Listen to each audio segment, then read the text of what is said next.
DRB থেকে কি বর্তমানে লাখ লাখ টাকা আসছে? লাখ টাকা তো ভাই আরো 5 বছর আগে থেকে আসে। আমি তো ভাই ধনতলা স্কুল থেকে পড়াশোনা করে সাংবাদিকতায় আসে। মেডিকেল আসলে কোনো সিন্ডিকেট নাই ভাই।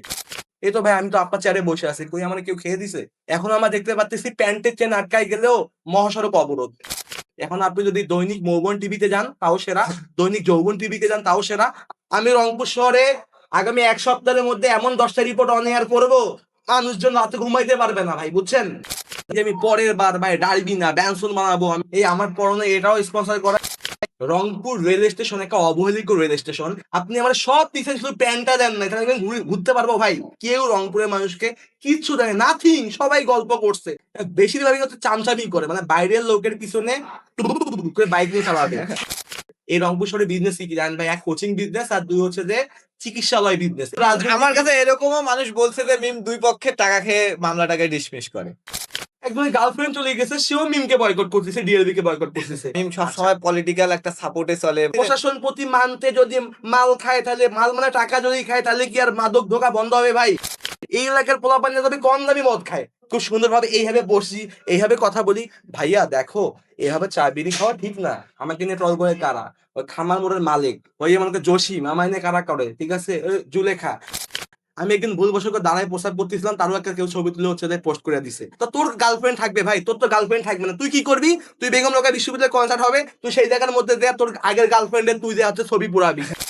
এই দেশে যখন যে সরকার ক্ষমতায় আসে, তখন সে এমন ভাবে রুটিন ক্রিয়েট করে, তার মতো কাজ করতে হবে, না হলে কি হবে জানেন? না হলে ওই চাষিকের মধ্যে ঢুকাই দিয়ে রাখা দিবে। তারপর আবার জনগণ সেদিন কিন্তু কোনো জনগণই কমেন্টে থাকতো না যে মিম পাশে আছি ভাই, তুমি কোথায়, জেলখানা দেখতে যাই। নর্থকাস্টের আজকের আড্ডায় আমরা অতিথি হিসেবে নিয়ে আসছি উত্তর অঞ্চলের জনপ্রিয় মিডিয়া প্ল্যাটফর্ম ডিআরবি নিউজের প্রতিষ্ঠাতা এবং সম্পাদক শাহরিয়ার মিমকে। তো আজকের আমাদের আড্ডায় আমরা আসলে কথা বলবো যে সে তো দীর্ঘ বছর ধরে এইদিকে অনেক প্রকার নিউজ করে যাচ্ছে। তো এই নিউজগুলো আসলে কি উত্তর অঞ্চলে ইম্প্যাক্ট ফেলতেছে, বা এই সাইডের মানুষগুলো তার নিউজ থেকে কি আসলেই উপকৃত হচ্ছে?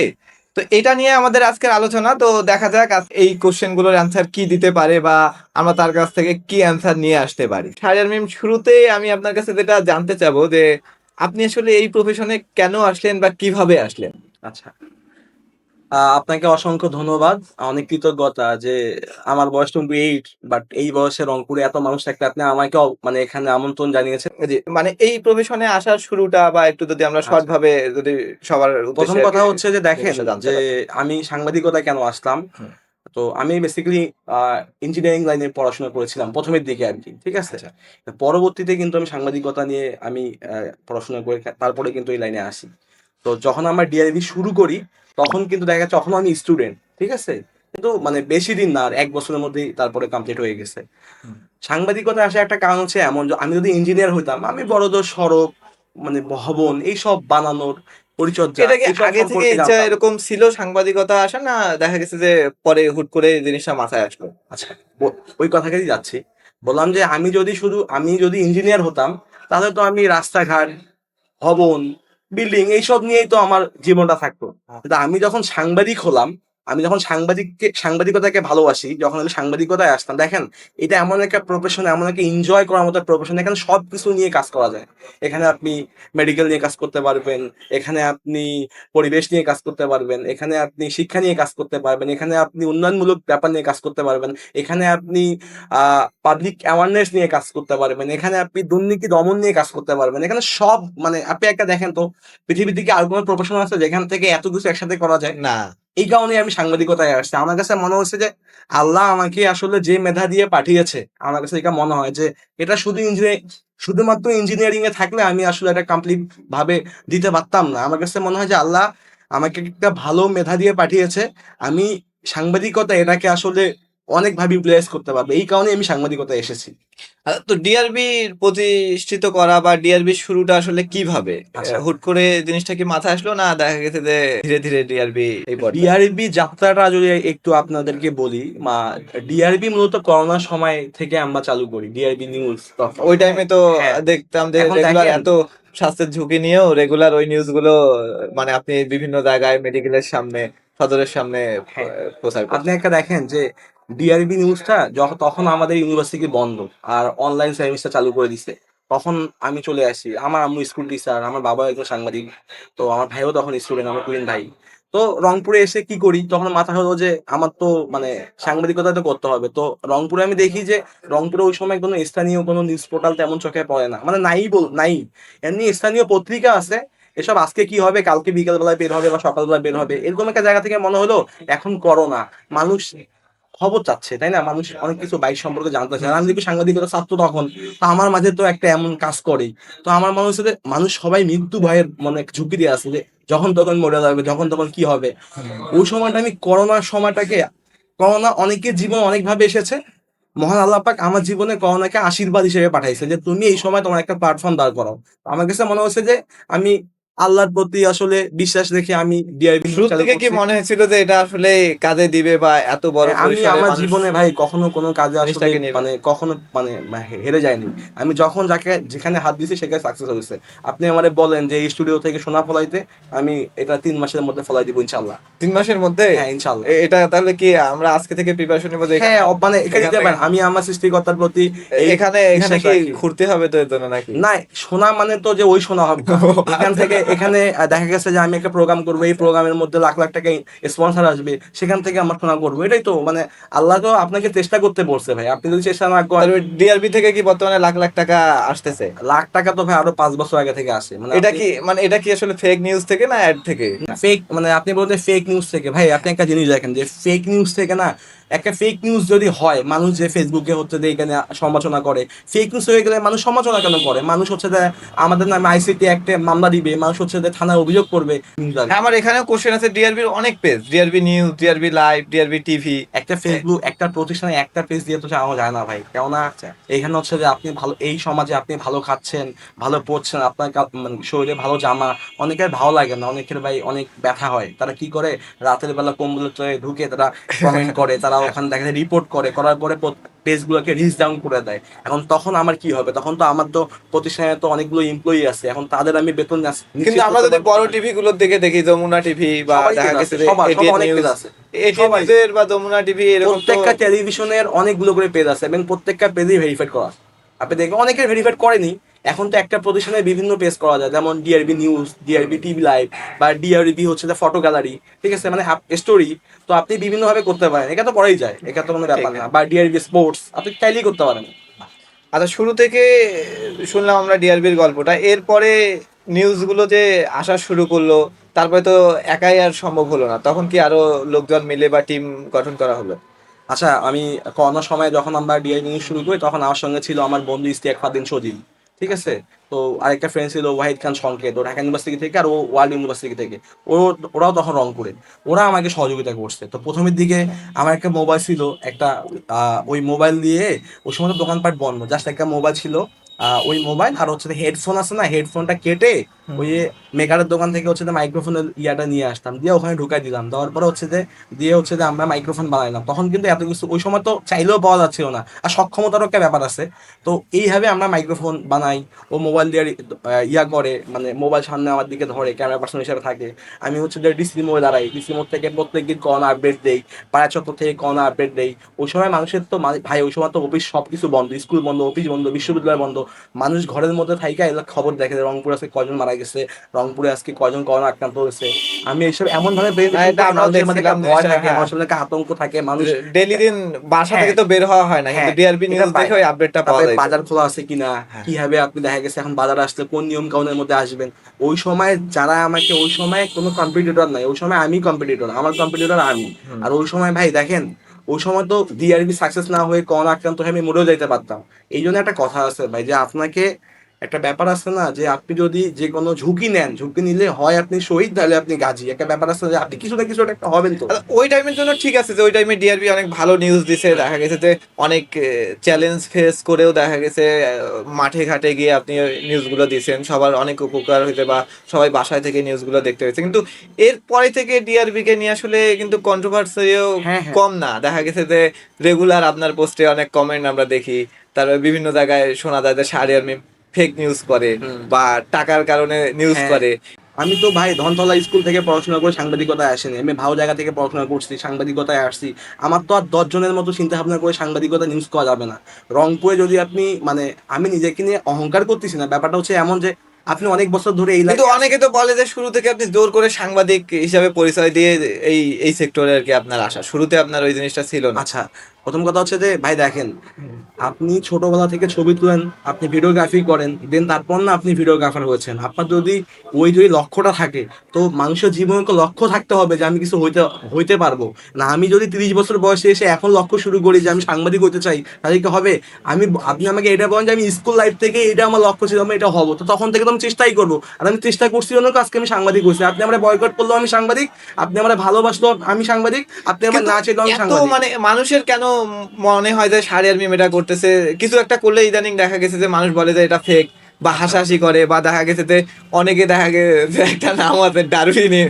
রিসেন্টলি যদি আমরা একটা জিনিস দেখি যে একটা হাসপাতালের একটা ঘটনা নিয়ে ওটাতে আপনাকে অনেক কিছু কথা আর কি অনেকে যে আমি শুনাইছে কেন যে আগে খবর করিনি, আপনি কেন আগে খবরটা করলেন না, বা আপনি দেখা গেছে যারা হাই ওখান প্রোফাইল থেকে আমি টাকা পারসন বা পেয়েছি, একটা যারা, আইফোন হ্যাঁ, পেয়েছি। যারা দেখা গেছে যে একটু পাওয়ারে থাকে তাদেরকে আপনারা আপনি সবসময় স্কিপ করে দেন। হ্যাঁ, তো এই জিনিসগুলো আসলেই কি সত্যি? আচ্ছা, এই আমি এটার উত্তরটা মানে প্রথমে আপনাকে কৃতজ্ঞতা একটা সুন্দর কোশ্চেন করার জন্য। যে মূলত আসলে একটা হাসপাতালে একটা রোগীর মৃত্যুকে কেন্দ্র করে একটা ঘটনা ঘটছে। ওই সময় আমার বন্ধুর বিবাহ বার্ষিকী, তো আমি তার একটা অনুষ্ঠানে ওই সময় অ্যাটেন্ড করছিলাম, বাইরে ছিলাম। আমাকে একজন ভদ্রলোক ফোন দিয়েছিল। আপনি একটা জিনিস দেখেন, আমাকে ফোন দিয়ে উনি আবার ফেসবুক লাইভ থাকা অবস্থা আরেকটা ফোন দিচ্ছে যে মিম ভাই আপনি কই, এখানে একটা এই ঘটনা আছে, কান্নাকাটি করতেছে। আমি তো বাইরে, আমি তো চাইলেও ওই মুখে যাইতে পারবো না, বাট আমি পরে এসেছি এখানে। এখন এখানে কথা হচ্ছে যে ভাই, কেউ ফেসবুকে একটা লাইভ করলো আর কেউ কান্নাকাটি করলো, মানে আমি যখন একজন সাংবাদিক তখন কিন্তু আমার কাছে ইমোশন যে ব্যাপারটা, আমার সামনে কেউ যদি কাঁদে যে ভাই আমার টাকা মারিয়া দিচ্ছে, আমার প্রথমে মনে হয় কি কাউকে ফাঁসানোর জন্য আসছে, আমাকে কিন্তু সব পাশে চিন্তাটাই করতে হয়। আমাকে যদি কেউ এসে বলে যে মুকুট ভাই খুব খারাপ, অন্য একটা খবর করো, তখন আমাকে এটা খুঁজে বের করতে হবে মুকুট ভাইয়ের সাথে ওর কোনো আগে থেকে কোনো ক্যাচাল আছে কিনা। কেননা আমি তো ভাই সাংবাদিক, আমার তো কাজই হচ্ছে এইসব দেখা, আমি তো জানি এসব কি হতে পারে। ওই দিন যেটা হয়ে গেছে কি, ওরা ফেসবুকে লাইভ করছে, ওরা চাইছে যে আমিও হচ্ছে যে লাইভটা করি। আমি যদি ওই দিন যদি লাইভটা করতাম, আমি আমার সাংবাদিকতার ইতিহাসে কবর রচনা করে আসতাম। কেননা ভাই দেখেন, আমার মা বাবা তো আমার ধনতলা স্কুল থেকে পড়ায়নি, এটা একটা জাস্ট নাম, আমার একটা ভালো জায়গা থেকে পড়াশোনা করাইছে। আমাকে তো সাংবাদিকের মানুষের জীবনে ভুল হবে, ঠিক আছে, তথ্যের ভুল হতে পারে, কিন্তু এমন কোনো ভুল করা যাবে না যার জন্য আমার কেরিয়ার পর্যন্ত যাইতে পারে। আপনি দেখেন, জনগণ সেদিন যদি আমি লাইভ করতাম, ওই লাইভে আমার 1 মিলিয়ন ভিউ হইতো, ওখান থেকে আমি কত $50 ইনকাম করতাম, এই তো 5,000 টাকা। কিন্তু উনি যে অভিযোগটা করছে, আমি তো মেডিকেল সেক্টর নিয়ে প্রায় 5-6 বছর ধরে কাজ করি, আমি তো জানি যে আসলে কতটুকু ভুল হয় মানুষের, কতটুকু হয় না, একটা নিজেদের মধ্যে কনফিডেন্স আছে না। আমিও তো খোঁজ খবর নিয়েছি আমার লোকজনের মাধ্যমে, আমাকে ওখান থেকে নিশ্চিত করা হয়েছে আমাদের কাছে সিসি ক্যামেরা ফুটেজ আছে, এরা যেটা বলতেছে এটা এমন কিছু না।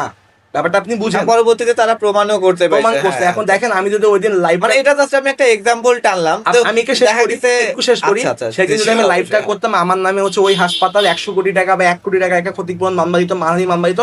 তারপর আবার জনগণ, সেদিন কিন্তু কোনো জনগণই কমেন্টে থাকতো না যে মিম পাশে আছি ভাই, তুমি কোথায়, জেলখানা দেখতে যাইতো না। কিন্তু আচ্ছা, আমি যে ওই খবরটা করতে যাই নাই, ওই হ্যাঁ। এই জন্য জীবনে শিক্ষা দরকার আছে, এই জীবনে পড়াশোনা দরকার আছে, এই জীবনে যে কোনো সম্পর্কে মাথা ঠান্ডা করে ভাই ডিসাইড করতে হবে। আমি সাংবাদিক, আমার সামনে এসে মানুষ কানবে, আমার সামনে মানুষ এসে বলবে ভাই আমার সব চলে গেছে, ভাই আমি ফতুর হয়ে গেছি, ভাই ও আমার টাকা মেরে খেয়েছে, ভাই ওই ছেলেটার সাথে আমি 6 বছর ধরে সম্পর্ক, আমাকে বিয়ে করে নাই। আমারে নাচতে নাচতে ভাই খবর পাওয়া যাবে না, আমারে সব পাশের কথা চিন্তা করতে হবে, কেননা আমার সবাই আমার অডিয়েন্স। কিন্তু এটা না হলে গেল একটা সাবজেক্ট। আরেকটা, হ্যাঁ বলেন। এরপরে যেটা আসতেছে যে আওয়ামী লীগের সময় আপনি আওয়ামী লীগের হয়ে কাজ করছেন, হ্যাঁ, এখন দেখা গেছে যে আপনি অন্যান্য দলকে ফোকাস না দিয়ে বিএনপির প্রতি বেশি একটু ঘেঁষা বা হ্যাঁ, এরকম ধরনেরও কিন্তু অনেক আছে, বা অন্যান্য দলগুলাকে আপনি স্কিপ করেন, বা দেখা গেছে যে যারা একটু পাওয়ারে থাকে তাদের পিছনে আপনি বেশি ছোটাছুটি করেন। হ্যাঁ, এই জিনিসগুলো আসলে খুব চমৎকার একটা কি কোশ্চেন মনে হয় ভাই। আপনার কাছে? হ্যাঁ। প্রথম কথা হচ্ছে, আপনি যে কোশ্চেনটা করছেন এটা খুবই সুন্দর একটা কোশ্চেন করছেন ভাই, মানে হুম, এইটা আমি চাই, এই জায়গা থেকে আমি নিজেও বের হতে চাই ভাই, ঠিক আছে। হুম। কিন্তু আপনি একটা জিনিস দেখেন ভাই, আমাদের আমাদের দেশের গণমাধ্যমের যে হচ্ছে নিয়ম নীতি, এটা তো আসলে গণমাধ্যম সংস্কার তো হলো না। আপনি একটা জিনিস দেখেন, দেশে এত কিছুই পরিবর্তন হয়েছে, গণমাধ্যম তো সংস্কার হলো না। এই দেশে যখন যে সরকার ক্ষমতায় আসে, তখন সে এমনভাবে রুটিন ক্রিয়েট করে, তার মতো কাজ করতে হবে, না হলে কি হবে ভাই জানেন, না হলে ওই চাষিকের মধ্যে ঢুকাই দিয়ে রাখা দিবে। এর মাঝখান থেকে আপনি আমাকে এইটা জিজ্ঞাসা করতে পারেন যে ভাই আপনি কি ক্ষমতার বিপক্ষে কখনো রিপোর্ট করছেন কি করেন না, নিশ্চয়ই আমার অনেক লিঙ্ক আছে, আপনি চাইলে দেখাইতে পারবো আমি এটা করছি। আপনি বললেন না যে হচ্ছে যে তাদের, মানে তাদের সাথে আপনি থাকেন। কিন্তু ক্ষমতার ব্যাপারটা যদি আসি, রিসেন্টলি মেডিকেলের যেহেতু টপিকটা আসলো, রংপুর মেডিকেলের ব্যাপারটা আসি, এখানে তো অনেক বড় একটা সিন্ডিকেট কাজ করে। তো এইটার ব্যাপারে এতদিন ধরে আপনি কাজ করতেছেন, কি ধরনের আপনি নিউজ করছেন বা এই সিন্ডিকেটটা ভাঙার ব্যাপারে আপনি কতটা সক্রিয় ছিলেন? মেডিকেল আসলে কোনো সিন্ডিকেট নাই ভাই। ঘটনা হচ্ছে মেডিকেলে সবাই যায়, মান্থলি টাকা খায়। টাকা খায় জন্য হচ্ছে রিপোর্ট করতে পারে না, ঠিক আছে? বা ফেসবুকে লিখতে পারে না, বা হচ্ছে যে আপনার ওখানে কেউ প্রতিবাদ করতে পারে না। এখন আমি ওখানে এই কারণে রিপোর্ট করতে পারি ভাই, আমি টাকা খাই না। আমার জীবনে সব থেকে বড় সাহস হচ্ছে আমার সৎ সাহস। আমি সৎ, ঠিক আছে? 100% না, বাট আমি 90% সৎ। তার মানে আপনার মনে হয় যে রংপুর মেডিকেলে কোনো সিন্ডিকেট বা এরকম কিসের কোনো চক্র syndicate নাই? ভাই? ওখানে আমি যখন মেডিকেল নিয়ে রিপোর্ট করি, কতজন আমারে বলছে তোমার গাইড করে দিবে, তোমার খেয়া দিবে, এই করবে সেই করবে। এই তো ভাই আমি তো আপনার চেয়ারে বসে আছি, কই আমার কেউ খেয়ে দিছে? এটাই তো আমার কোশ্চেন, যে আপনি ওখানে হয়তো কেউ তাদের নাই ভাই, বিরুদ্ধে আপনি রিপোর্ট বা করেন, আপনিও এটা তাহলে করতে এই পারেন নাই। অনিয়ম বা দুর্নীতি বা দেখা গেছে যে রংপুর মেডিকেলের কেন উন্নতি হয় না? আচ্ছা, রংপুর মেডিকেল কলেজ হাসপাতালে হচ্ছে যে অনিয়ম দুর্নীতি, এই আমাদের সাধারণ মানুষ বা যারা হচ্ছে যে উত্তরবঙ্গের 8টা জেলার মধ্যে 2 কোটি মানুষ রংপুর মেডিকেল কলেজ হাসপাতালে চিকিৎসা সেবা নেয়। হুম। কারণ এই হাসপাতালে দেখা যাচ্ছে যে তাদের যে শয্যা, এই যেমন এটা একটা আপনার স্টুডিও, এখানে 2 জনের বেশি তো বসার সুযোগ নেই। হুম। ওই হাসপাতালটার মধ্যে দেখা গেছে যে 1500 বা 1000 এর বেশি কিন্তু হচ্ছে যে রুগী ভর্তি হওয়ার সুযোগ নাই। কিন্তু আপনি একটা জিনিস চিন্তা করেন ভাই, সেখানে প্রতিনিয়ত 5,000 লোক চিকিৎসা নেয়। 5,000 লোক যখন ওখানে চিকিৎসা নেয়, 5,000 লোকের কি ওখানে চিকিৎসক আছে? আর চিকিৎসা নেয় যখন ওরা, 5,000 লোকের কি চিকিৎসক আছে, নার্স আছে, ওয়ার্ড বয় আছে? ওখানে কি ওই পরিমাণ আনসার বাহিনী আছে? ওই পরিমাণ যারা আসলে ক্লিনার আছে? তা তো নাই। আমাদের সমস্যাটা কোথায় ভাই? আমাদের সমস্যা হচ্ছে গোড়ার সমস্যার সমাধান এরা কেউ করতে পারতেছে না। আপনি একটা জিনিস দেখেন, এখন আমরা দেখতে পাচ্ছি প্যান্টের চেন আটকাই গেলেও মহাসড়ক অবরোধ। কি হয়ে গেছে? আমার প্যান্টের চেন আটকাই গেছে, এই জন্য মহাসড়ক অবরোধ। কিন্তু দেখেন ভাই, রংপুর মেডিকেল কলেজ হাসপাতালে এখানে এতগুলো 2 কোটি মানুষের চিকিৎসা যেখানে হবে, কোনোদিন আপনি দেখছেন যে মেডিকেল কলেজে শয্যা বাড়ানো উচিত, মেডিকেল কলেজে যন্ত্রপাতি বাড়ানো উচিত, চিকিৎসক বাড়ানো উচিত? আমরা প্রায় সে তো এই নিউজ, এইগুলো কি আপনি আমি নিউজ করি, করছিলেন কি বলেন আমি রেগুলার? ইউজ করবো না? কতটা ইম্প্যাক্ট ফেলছে আসলে, মানে বা যারা আমি তো গভর্নমেন্টে ছিল, যারা পাওয়ারে ছিল, কতটা সেটা এই সেই রংপুর নিউজগুলো ইম্প্যাক্ট মেডিকেল ফেলছে? কলেজে একটা সময় রিং পরানো যেত না। আমার বাবারও রিং আমি বাইরে থেকে পড়াইছি, তারপরে তো আমি ওই দিন ওখানেই শপথ করেছিলাম যে ওটা নিয়ে কাজ করব। ইভেন ওখানে এখন তো রিং পরানো যায়, এনজিওগ্রাম করানো যায়, রিং পরানো যায়। ওখানে কিডনি ডায়ালিসিসের সমস্যা ছিল। এটা কি মনে হয় আপনার নিউজ বা আপনার আপনি কি এরকম পড়েন না এইসব নিয়ে? আপনি গুগলে রিপোর্টের সার্চ কারণে? করেন, শেষ পেজ পর্যন্ত সার্চ করেন যে রংপুর মেডিকেল নিয়ে যে ডিআরবি, মিম, এটিএন এরা ছাড়া আর কেউ খবর করে কিনা। মানে খবর করে তাই দেখা যায় না কে আগে করছে কে পরে করছে। এখন তো অনেক দাদুরা আছে, ওরা আগে ক্রেডিট নাই, কিন্তু আমি যে ছোট মানুষ, আমার বয়স কম। আর এটিএন এর একটা যেহেতু নাম নিলেন, এই কারণে আমার একটা কোশ্চেন আমার মাথায় আসলো। হ্যাঁ বলেন। এটিএন এর নাম নিলেন, অন্য কোনো চ্যানেলের নাম নিলেন, আপনি তো রিসেন্টলি ডিআরবি তে থাকার পরেও আবার এটিএন নিউজে জয়েন করছেন, এইটার কারণটা কি? যে একটা প্রতিষ্ঠান তো আপনার আছেই, হ্যাঁ, বা একটা আপনি রিপোর্টার হিসেবে কাজ করতেছেন, বা আপনি ওটারই ওনার, আপনি সেটার পাশাপাশি আপনি আবার এটিএন এ দেওয়ার উদ্দেশ্যটা খুব কি? চমৎকার একটা কোশ্চেন এটা। এটার ব্যাপারটা হয়ে গেছে কি, আমাদের আশেপাশের মানুষজন এইখানে চাকরি না করলে মনে করে না ও ভালো ছাত্র ছিল জীবনে। দেখা গেছে তার মানে আমি তো কোথাও চাকরি করি না, তার মানে অনেকেই মনে করে কি আমার আম্মু স্কুল টিচার, একটু কানের মধ্যে একটু না চুলকাই দিলে হয় না, বুঝে না? তার মানে তো আপনার ছেলে মনে হয় ভালো ছাত্র ছিল না, এই জন্য চাকরি হয়নি মানে। তার মানে কি আপনি ডিআরবি কে এটিএন নিউজের সমপরিমাণ দেখেন না? মানে ডিআরবি ভাই ডিআরবি তো ডিআরবির জায়গার সেরা, এটিএন তাহলে তাহলে আপনার কাছে এই ফিল্ডটা আবার কেন হবে, যে মানুষের কথায় আমি শুনে না আবার? না, আমি তো এই কথাটা বললাম। এটা তো হচ্ছে যে আমি পড়াশোনা করেছি, আমার কিছু কিছু জায়গায় ডিআরবি এক্সেস থাকে না। যেমন দেখেন, যদি যেখানে রাষ্ট্রপতি আসবে, প্রধানমন্ত্রী আসবে, সেই জায়গাগুলোতে তো এখন ডিআরবি ওই পরিমাণ জায়গা থেকে তো যায় নাই, তাই না? আচ্ছা। এটা আমার একটা সাপোর্ট, ঠিক আছে? আমি সাংবাদিকতায় পড়ছি, আমার হচ্ছে যে এই জায়গাটায় হচ্ছে যে আমার একটা সর্বোচ্চ জায়গায় অ্যাচিভ করা দরকার। আমার কাছে মনে হচ্ছে এটাও আমার দরকার। এটা যদি আমি এখন না করি, পরে তো আমি করতে পারতাম না, একটা বয়সের ব্যাপার আছে না? এই কারণে ডিআরবির জায়গা সেরা, এডিএন জায়গা সেরা। সব থেকে গুরুত্বপূর্ণ কথা কি মুকুল ভাই জানেন? সেরারা যেখানেই বসবে সেখানে সেরা। এখন আপনি যদি দৈনিক মৌবন টিভিতে যান তাও সেরা, দৈনিক যৌবন টিভিতে যান তাও সেরা। আপনি যেখানে যাবেন, সেরারা যেখানেই বসবে সেখানে সেরা হবে। আপনি আমার এই কনফিডেন্স আছে, মহান আল্লাহ পাক আমার এই আপনি সেরা হওয়ার পরে আপনাকে ডার্বি মিম, তারপরে দেখা গেছে আরে, এগুলো হ্যাঁ কেন ভাই, ট্রল করে? আমি খুবই মানুষ মজা পাই এগুলো ভাই। নিয়ে কি কারণে ট্রল আমি করে? হ্যাঁ, খুবই আমি দেখতে তো এগুলো নিয়ে আবার আপনি সুন্দর ভাবে মানে এগুলো নিয়ে ভাই, মানে মানুষের যখন এই আমারে কেউ ভাই, সমালোচনাটাও ভালোভাবে আপনি আমি নেন। তো তো ভালো এই ভাই, দেখেন এই আপনাদের জিনিসটা কথা, কিভাবে আসলে মানে? রংপুরে তো আরো অনেক নিউজ চ্যানেল আছে, তাদেরকে নিয়ে কি সমালোচনা হয় না? আমি মনে করি যে ডিআরবি কে এমন একটা জায়গায় নিয়ে যেতে পেরেছি, যার কারণে দেখা গেছে যে অনেক মানুষের কাছে তাদের গিয়েছে। এই কারণে তো মানুষ, কেউ কখন কিছু করে ভালো জায়গায় যায় তখনই তো সমালোচনা হয়।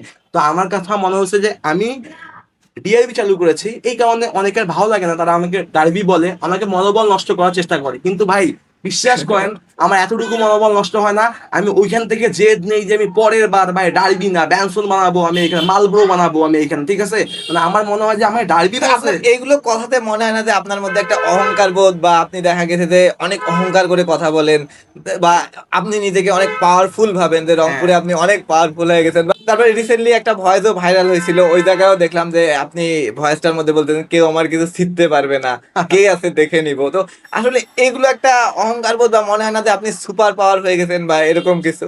এই যে আপনি যে কোশ্চেনটা করলেন যে আমারে যদি আসলে কেউ শিখতে পারতো, তাহলে তো আর আমি এই জায়গায় আজকে আপনার অনুষ্ঠানে অতিথি হিসেবে আসতাম না। আমারে কেউ শিখতে পারে নাই, আগামীতেও পারবে না ইনশাল্লাহ। এই কারণে পারবে না, প্রথম কথা হচ্ছে আমি সৎ, ঠিক আছে? যারা সৎ মানুষ তাদেরকে কেউ শিখতে পারবে না। কারণ আমি যদি কোনো অন্যায় করি, দেন তখন না আমার নামে হচ্ছে যে থানায় মামলা হবে, তখন না আমি জেলখানায় যাব।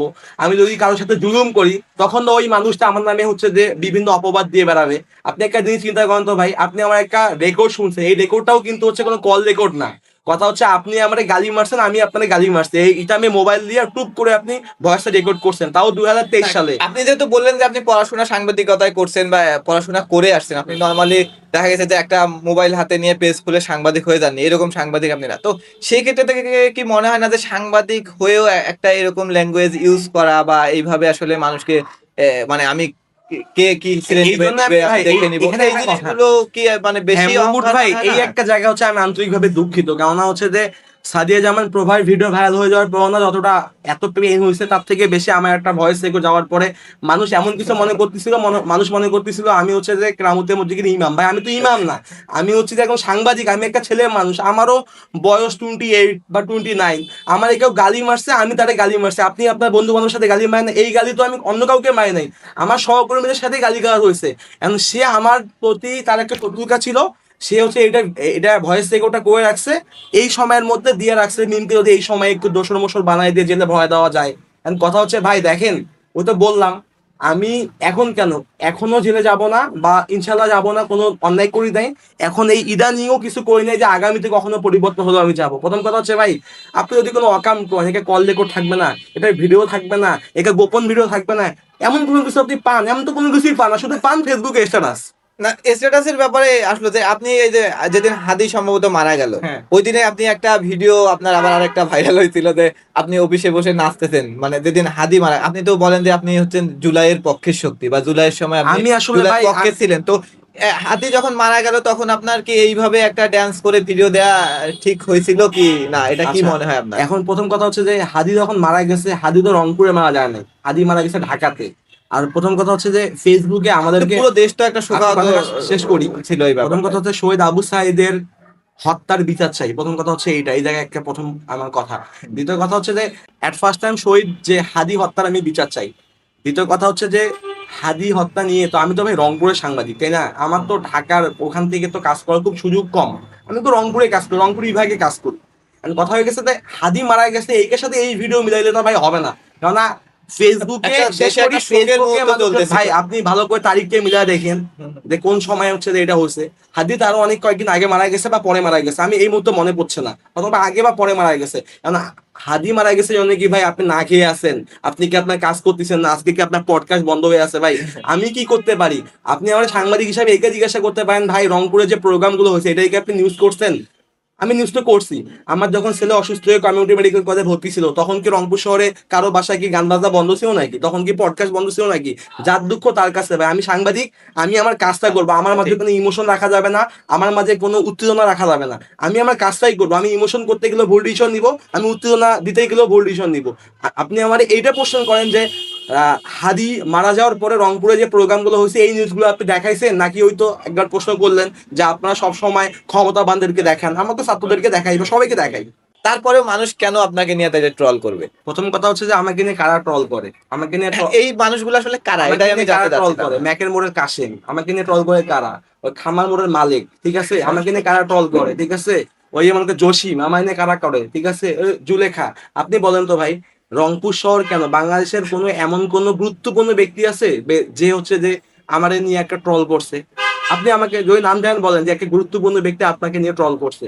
যারা ট্রল করছে তো বললাম কাশেম, মালিক, জুলেখা, এরা বট সবাই আইডি ট্রল নিয়ে করছে। আপনি কিছুদিন আগে একটা পোস্ট করছিলেন যে বট আইডি থেকে নাকি আপনাকে অনেক বেশি মানে আসলে বট গালিগালাজ আইডি কারা করা এটা তো হচ্ছে। আপনিও জানেন। আমি আসলে এই এখান থেকে আমি কাউকে আসলে আমি কারো মাঝে উত্তেজনা সবাই এদিকে যাচ্ছে না, পরবর্তীকে আবার এইকে শুনে তারা আবার আমার বিরুদ্ধে লিখবে, তারা তাদের জায়গায় ভালো থাকবে। আমার কথা হচ্ছে যে ভাই দেখেন, আমাকে নিয়ে যারা ট্রল করে তারা আসলে তাদের তো কোনো পরিচয় নাই ভাই, আমার তো আইডেন্টি আছে, এই কারণে তো আমাকে নিয়ে তারা ট্রল করতে, ট্রল করতো না। আমি একটা নিউজ করলে সেই নিউজ যদি ভুল হয়, আমার অফিস আছে কিন্তু ভাই, ঠিক আছে, কিন্তু যারা ফেসবুকে লেখালেখি করে তাদের তো আইডি ফেক, তাদের তো কোনো অফিস নেই, তাদেরকে তো খুঁজে পাওয়া যাবে না। আর আপনি একটা জিনিস দেখেন ভাই, আমার বিরুদ্ধে বারবার এই রিসেন্ট আগে কি এলিগেশন গুলো দেখছিলেন, রিসেন্ট এলিগেশন আসে, মিম চাঁদাবাজ, মিম এই করছে, মিম অমুক করছে। ভাই এই যে 5-6 বছরের কেরিয়ার, 5-6 বছরের কেরিয়ারের মধ্যে একটা আমার ভিডিও নাই, একটা আমার কল রেকর্ড নাই, একটা আমার কিছু নাই। কি আছে ভাই, আমি আমার বন্ধুদের সাথে একটু গালিগালাজ করছি, ওই একটা কল রেকর্ড দিয়ে আমারে মনে করেন যে ভাই যে যা তা করার চেষ্টা করলো। কিন্তু আমার একজন সাংবাদিকের স্ক্যান্ডাল কি, ঘুষ নেওয়ার টাকা, চাঁদাবাজির টাকা, তাই তো না, তাই না? আমার এরকম পাইছেন আপনি? এআই দিয়ে বানাক না, সেটাও তো পারবে না।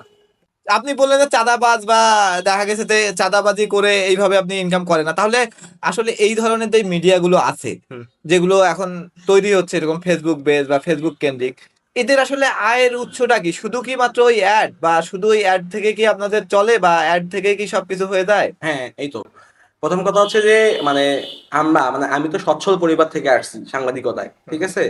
আমি অ্যাট ফার্স্ট টাইম যারা সাংবাদিকতায় আসতে চায় বা এরকম প্রতিষ্ঠান করতে চায় তাদেরকে বলবো যে সচ্ছল, নিজের টাকা পয়সা থাকতে হবে, সচ্ছল হতে হবে।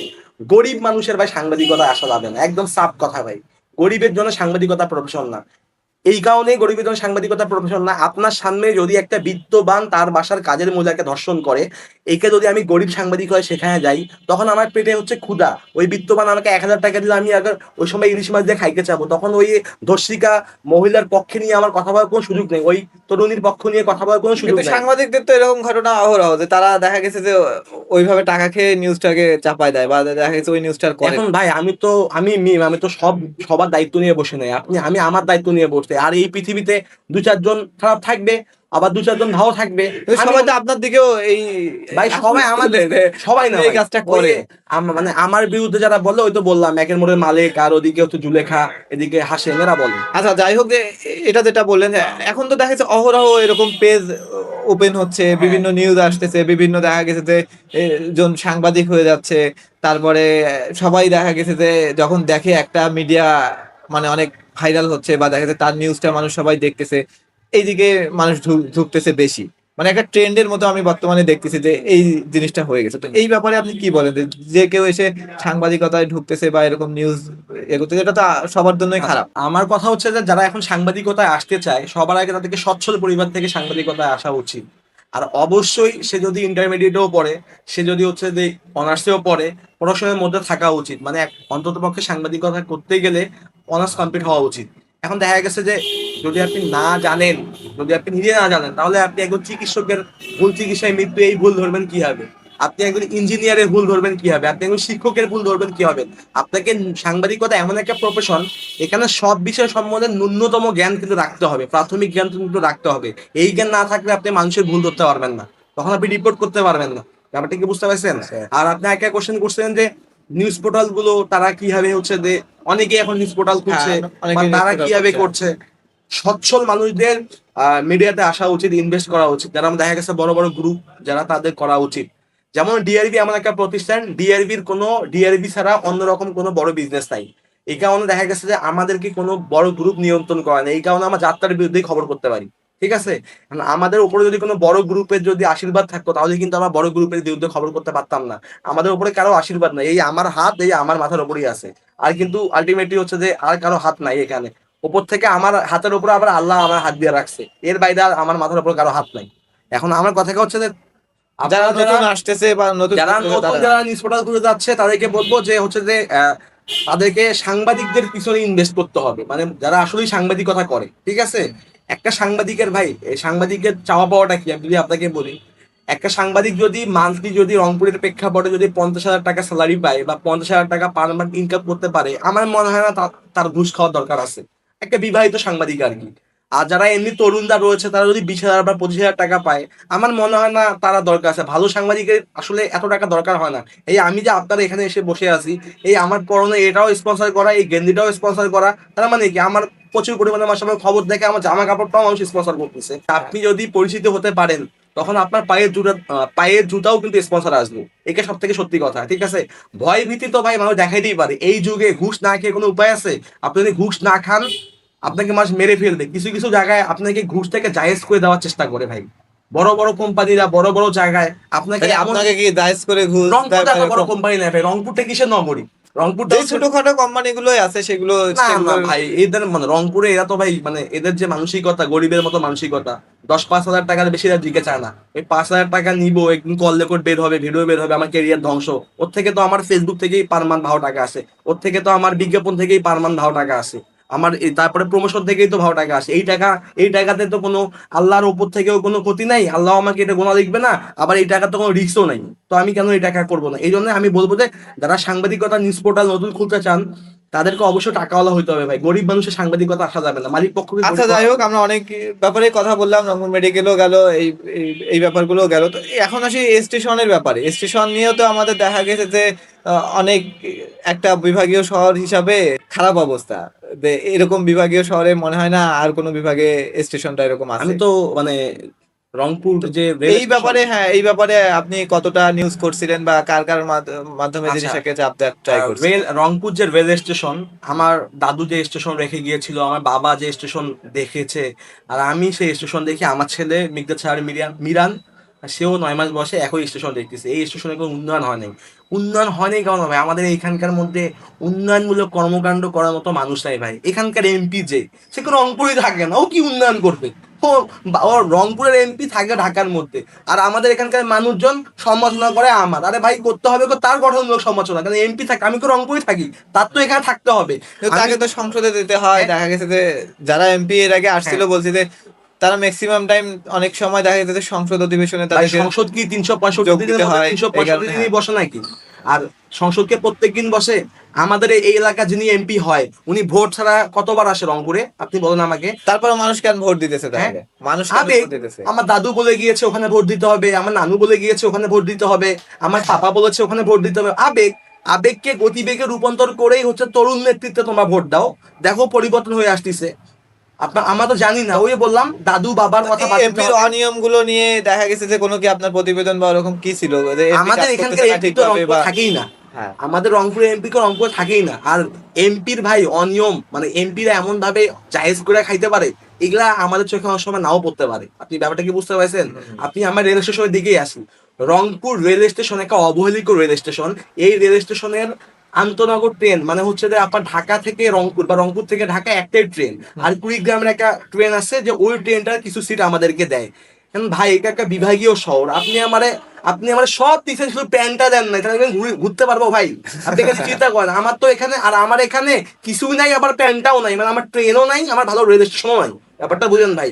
একটা বিভাগীয় শহর, কথায় কথায় এখন কি হচ্ছে, শহীদ আবু সাইদের শহর, এর আগে হচ্ছে যে এরশাদের শহর, ঠিক আছে, অমুক শহর তমুক শহর, সবার যে শহর, সবাই এই ইমোশনটাকে গ্রো করেই কিন্তু দেখা গেছে যে তারা কিন্তু এই কথাগুলো বলছে, কিন্তু কেউ রংপুরের মানুষকে কিচ্ছু দেয় নাথিং, সবাই গল্প করছে, ঠাকুরমা ঝুলি খুললো খুললো, কেউ আমাদেরকে কিছু দেয় নাই ভাই। ব্যাপারটা কি বুঝতে পারছেন?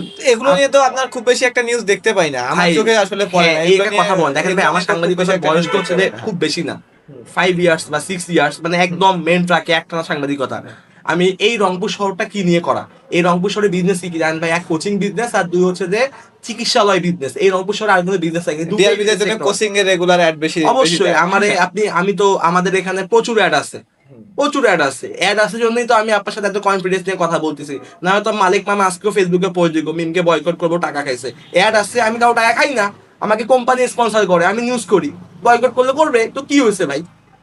ব্যাপারটা বুঝেন? আচ্ছা, যেটা আমরা রংপুরের টপিকেই ছিলাম, রেল ওটাতে স্টেশন, থাকে, হ্যাঁ, রেল স্টেশন। রেল স্টেশনের মধ্যে আমি তো বললামই ভাই, আমাদের দরকার কি? রংপুর থেকে, রংপুর একটা বিভাগীয় শহর, বিভাগীয় শহর থেকে হচ্ছে যে ঢাকা যাইতে কত সময় লাগে দেখেন ভাই? এর থেকে তো ভাই অটো নিয়ে গেলেও তাড়াতাড়ি আমরা ঢাকা পৌঁছাইতে পারবো, আর রংপুর থেকে যাইতে প্রায় 10-12 ঘন্টা সময় লাগে, ঠিক আছে ভাই? আমাদের যে রেল লাইনটা যতটা সহজ হওয়া উচিত ছিল সেটাও করতে পারে নাই ভাই, ঠিক আছে? সেটা তো আপনারা সবাই জানেন, মানে আমি বলতেছিলাম যে আপনি এটা নিয়ে কি প্রকার নিউজ করছিলেন ভাই বা কি আমার কি রেল fact স্টেশন নিয়ে, ফেলতে আর সত্যি সক্ষম কথা বলতে হয়েছিলেন কি, আপনি? আমার রেল স্টেশন নিয়ে খুব বেশি রিপোর্ট করার সুযোগ হয় নাই। কেননা হচ্ছে যে একটা মানুষের শুরুর দিকেই সবকিছু একসঙ্গে হাত দিলে একটা কাজও হয় না। আমি প্রথমে হাসপাতাল নিয়ে কাজ করছি, কারণ মানুষের মৌলিক চাহিদার মধ্যে একটা হচ্ছে চিকিৎসা, ঠিক আছে। সো এই শহরে হাসপাতালটা ঠিক করার চেষ্টা করছি।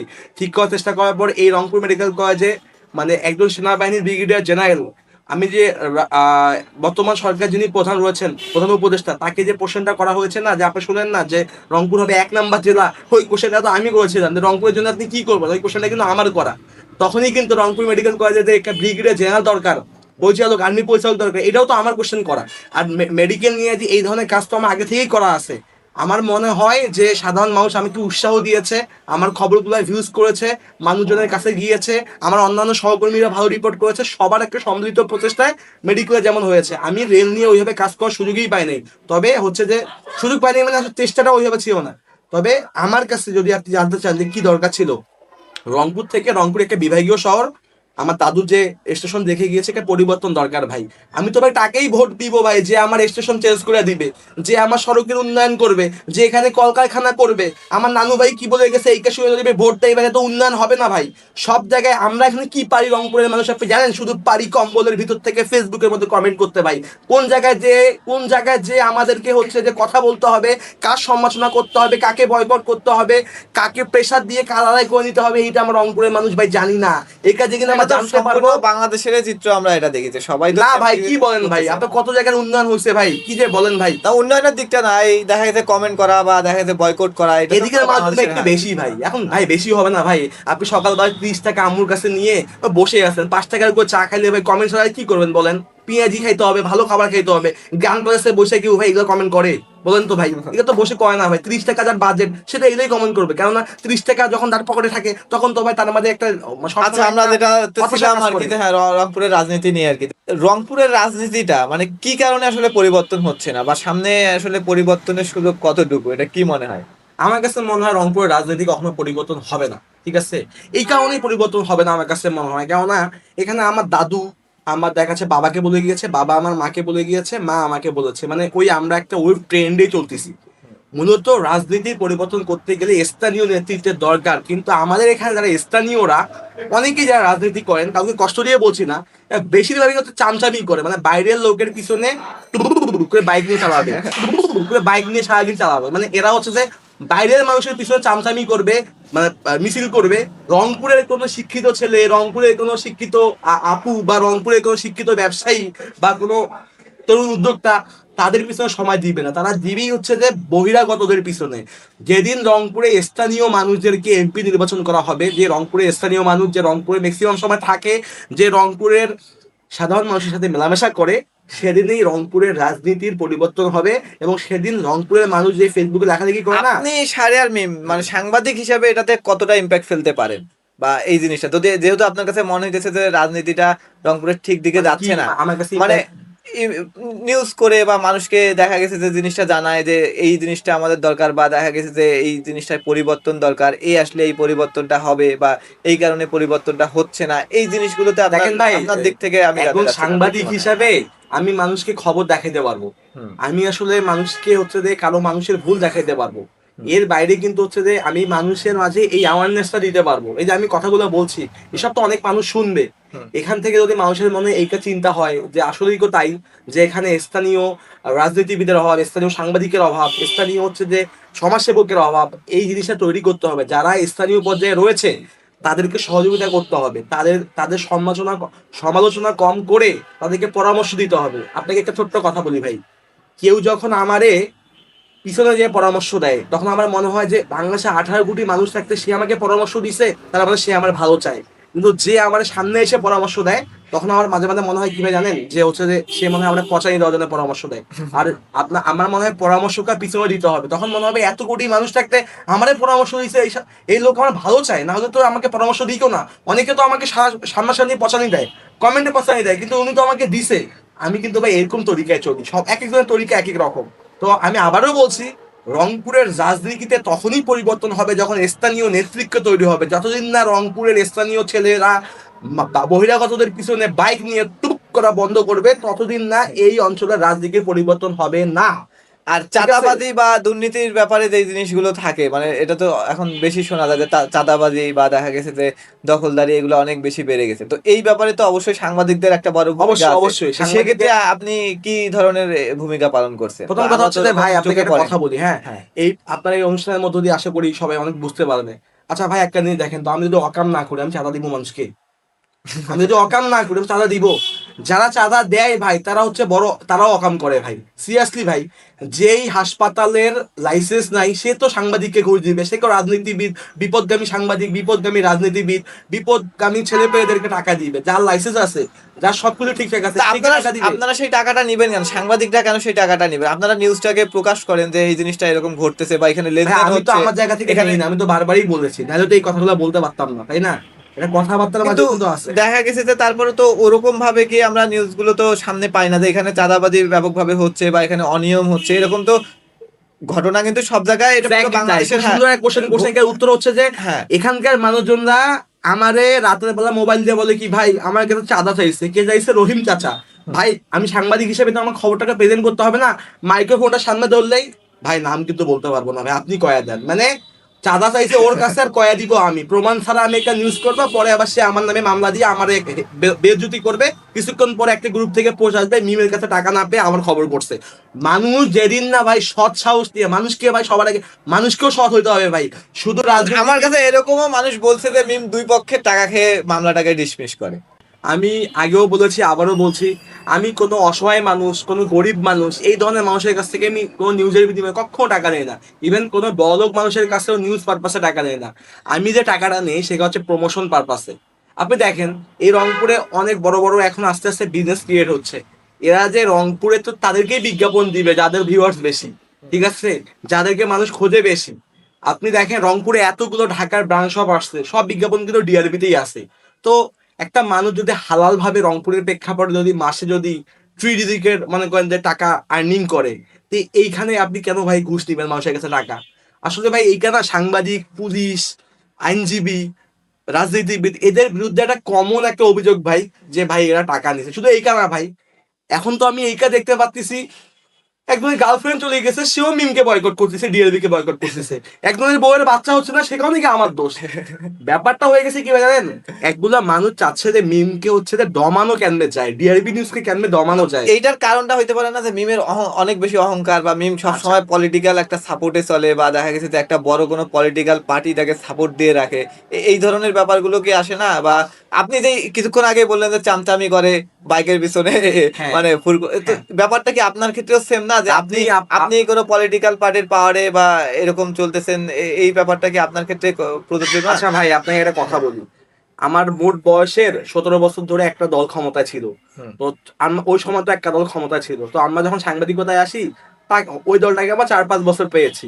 এখন কথা হচ্ছে তার মানে তো এই না যে আমি হচ্ছে ওই দলটা করি, বরং একটা মানুষকে তখনই ওই দলের মানে বানানো উচিত যদি সেই দলের তার কোনো পদ পদবি থাকে। না আমি বলতেছি কি আসলে ক্ষমতার উৎস কি, মানে এই যে একটা বুক ফুলায় বলা যে আমার ক্ষমতা আমি ভাই, দেখে নিব, ক্ষমতার আমার উৎস আপনি আমার এখন কেউ ডট ডট ছিটতে না পারবে না, না মানে এই ভাই, আমার এই ক্ষমতা জিনিসগুলা এই আমার জিনিসগুলার উৎসটা আসলে ভাই আমার ক্ষমতার উৎস প্রথম কথা হচ্ছে যে আমি সলিড, প্রথম দ্বিতীয় কথা হচ্ছে যে আমি সৎ, তৃতীয় কথা হচ্ছে আমার আল্লাহর প্রতি বিশ্বাস আছে ভাই।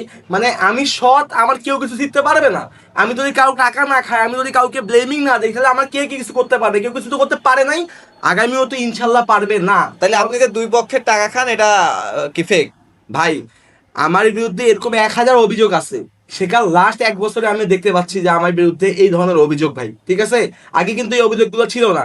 না আমার কথা হচ্ছে যে এই দেশের মধ্যে এখন তো কত এক্স মন্ত্রী মিনিস্টারদের বিরুদ্ধে বিভিন্ন অভিযোগ আসতেছে প্রমাণ সহ, একটা রংপুরের লোক নাই। কিন্তু আপনার কাছে কি যেটা বললেন যে আগে আমার বিরুদ্ধে এরকম অভিযোগ ছিল না, তা আপনার কাছে কি মনে হয় না যে ধীরে ধীরে আপনার বিরুদ্ধে অভিযোগগুলো আসতেছে কারণ আপনি ওই দিকে যাচ্ছেন বা আপনি ওরকম কিছু করতেছেন? এখানে একটা কথা, এই কারণে এটা আমার জিনিসগুলো আসতেছে। অডিয়েন্সদের, আমি আমার অডিয়েন্সদেরকে একটা কথা বলতে চাই, দেখেন ভাইয়া, যারা আপনারা কারণ যারা একটা কথাই আছে যে যেটা রটে সেটা অল্প হলেও বটে। এটাকে সুন্দর প্রশ্ন হ্যাঁ। আপনার।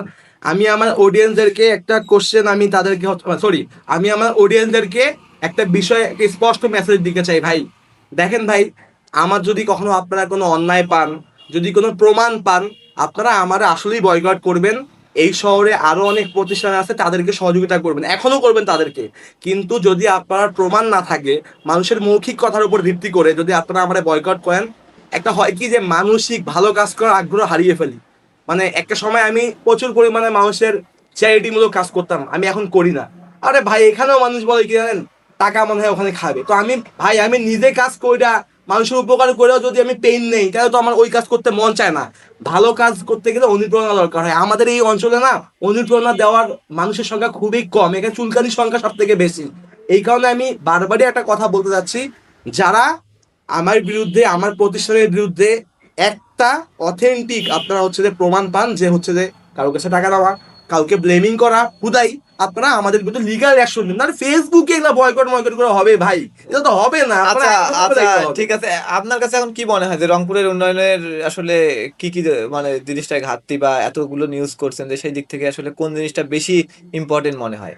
রংপুরের উন্নয়নের সব থেকে বড় যে বিষয়টা, যেটা আমি আমার সাংবাদিকতা জীবনে আমার ক্ষুদ্র জ্ঞানে আমি বুঝি, আমরা আসলে সঠিক মানুষকে নির্বাচিত করতে পারি না যে এই রংপুরের উন্নয়ন নিয়ে কথা বলবে।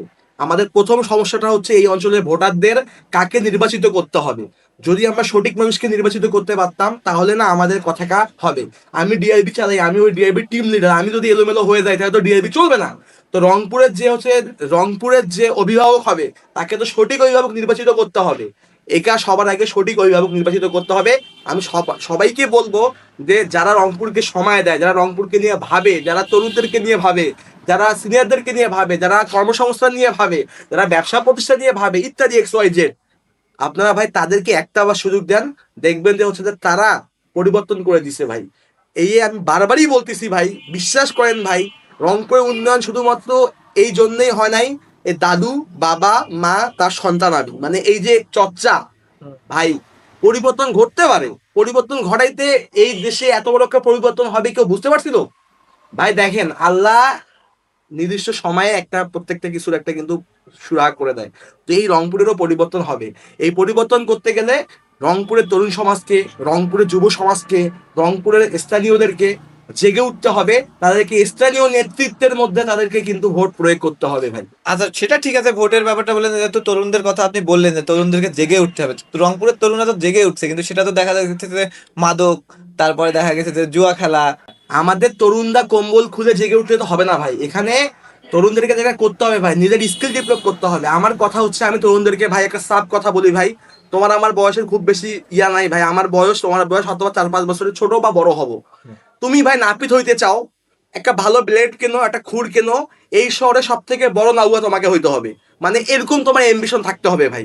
তুমি তা না করে কি করতেছো ভাই, তুমি জুয়া খেলতেছো, ক্যাসিনো খেলতেছো। ভাই তুমি বলো তো ভাই, যদি জুয়া খেলায় যদি মানুষ কোটিপতি হইতো, তাহলে তো মানুষ ভাই এত ব্যবসা করতো না। আমি তো ভাই এরকম পরিশ্রমটা করতাম না, আমিও জুয়া খেলতাম। নাহলে তো আমি জুয়া খেলে কোনো দিন যদি 1 কোটি টাকা পাইতাম, সাংবাদিকতা বাদ দিয়ে আমি দেশের বাইরে চলে যেতাম, তাই তো? এইটা তো ভাই সম্ভব না, শর্টকাট কোনো ওয়ে থাকতে পারে না ভাই। তুমি যদি, আমি আবারও বলতেছি মুকুট ভাই আপনাকে, রংপুরের তরুণরা অসম্ভব মেধাবী, শুধুমাত্র তাদের স্কিল ডেভেলপমেন্ট যে যেটা ভালোবাসে সেটা করতে চায় না। আমি এই অঞ্চলের সব থেকে বড় সমস্যা দেখছি, এখানে কেউ কোনো কিছু করতে না পারলে একটা রেস্টুরেন্ট দিকে চায়। আরে ভাই রেস্টুরেন্টে কি সবকিছু সমাধান? রেস্টুরেন্টে কি সবকিছু সমাধান? এই রংপুরের আমি একজনের উদাহরণ টানি। এই রংপুরের একজন সন্তান হচ্ছে যে জিওন, তিনি স্টেট ফার্স্ট কুরিয়ার সার্ভিসের মালিক, তিনি প্যাকলির মালিক। সে তিস্তা নদীর পাড়ে তার বাসা, গঙ্গাচড়ায়। সে যদি ওইখান থেকে যদি বড় হয়ে যদি আজকে বাংলাদেশে যদি লাখ লাখ মানুষকে যদি আজকে সেবা দিতে পারতিছে, হাজার হাজার মানুষের যদি কর্মসংস্থান তৈরি করতে পারতিছে, আর তুমি কেন পারতিস না? তুমি এই কারণেই পারতিস না, তোমার স্কিলের অভাব। আর সব থেকে বড় কথা হচ্ছে কি, যে তোমার মধ্যে চর্চার অভাব। হ্যাঁ না, আমি এটা বলতেছিলাম, যেটা আপনার অ্যান্সার ছিল এটা জ্ঞানমূলক। আমি বলতেছি যে আপনি সাংবাদিক হিসাবে এই নিউজগুলোকে কতটা কাভার করতেছেন, বা দেখা গেছে যে যেখানে এরকম আড্ডা বসতেছে বা যেখানে এরকম আসর বসতেছে, সেই নিউজগুলো আপনি আচ্ছা কতটা মানুষের সামনে তুলে ধরতেছেন? আচ্ছা, এই যেমন মাদকের ব্যাপারে প্রথমে আসি, যে মাদক, মাদক আসলে নির্মূল করতে আপনার কি মনে হয় যে মাদক যাদের নির্মূল করার কথা, তারা কি আসলে চায়? সাংবাদিকতা এসে কিন্তু আমার এই কোশ্চেনটা মাথায় আসছিল। আজকে ভারত থেকে বর্ডার দিয়ে যে আমাদের দেশে যে মাদক যে আসে, এটা কি বন্ধ করার কাজ কি সাংবাদিকের না প্রশাসনের ভাই, বলেন তো? প্রশাসনের কাজ। এটা তো অবশ্যই তো প্রশাসনের যদি সৎ নিয়ত থাকে, মাদক বন্ধ হবে। আমি যদি আমার বাসায় যদি চোর ঢুকতে না দেই, কারো বাপের কুদ্দুস আছে এখানে, চোর ঢুকবে ভাই? চোর ঢুকবে না। কিন্তু আপনি কি প্রশাসনের বিরুদ্ধে এই অবশ্যই অবশ্যই প্রশাসন প্রতি মানতে যদি মাল খায়, তাহলে মাল মানে টাকা যদি খায়, তাহলে কি আর মাদক ঢোকা বন্ধ হবে ভাই? তাই না? আর পোলাপাইনের ডিপ্রেশনে থাকে, পোলাপাইনের কোনো এমবিশন নাই, এরা তো একটু মালমুল খাচ্ছে, এই কারণেই খাচ্ছে, এমনি তো আর ডাইল খাচ্ছে না, এমনি তো আর গাঁজা খাচ্ছে না। আর সবথেকে বড় কথা কি জানেন, এই এলাকার পোলাপাইনের তবে কম দামি মদ খায়, কম দামি গাঁজা খায়। আমি তার মানে আপনি কি বেশি দামি খাওয়াতে ইয়ে করতেছেন মানুষ? না না, ব্যাপারটা এমন না, মানে আমি বুঝাইতে আপনি চাচ্ছি, আপনি বেশি দামি খান না নাকি? না না না ভাই, মানে আমি আমার তাহলে জীবনে কোল্ড ড্রিঙ্কসও খাই না, সত্যি কথা বলতে আমি কোল্ড ড্রিঙ্কসও তাহলে খাই কম না। দামি বেশি দামের ব্যাপারটা তো এই আস্তে কথাটা আস্তে আমি এই কারণে আসতেছি যে এদের পোর মেন্টালিটি ভাই, পোর মেন্টালিটি ভাই। একটা মানুষ যদি 40 দিন যেমন নামাজ পড়ে, সে অকাম করতে করতে নামাজ পড়ুক, একটা সময় সে অকাম করে একদম বাদ দিয়ে দিবে। ইসলাম হচ্ছে এমন একটা ধর্ম, তেমনি আমি বলতে যাচ্ছি একটা মানুষের মেন্টালিটি যদি তার ঠিক থাকে, এমবিশন যদি ঠিক থাকে, সে একটা সময় মনে করবে আরে আমি কম দামি মদ খাচ্ছি, কম দামি গাঁজা খাচ্ছি, একটা সময় সে মদ গাঁজা কিছুই খাবে না, সে ভালো পথে ফিরে আসবে। আমি ভাই এই জেনারেশনের সব থেকে সমস্যা যে বুঝায়, তার সমস্যা কি জানেন, এই জেনারেশন যেমনি বুঝতে হয় তাকে তেমনি বুঝাইতে দিতে মানে দেয় না, বা তাকে বুঝায় না। আমার যারা অডিয়েন্স তাদেরকে এইভাবে বুঝালেই তারা মজা পাবে, তারা বুঝতে পারবে।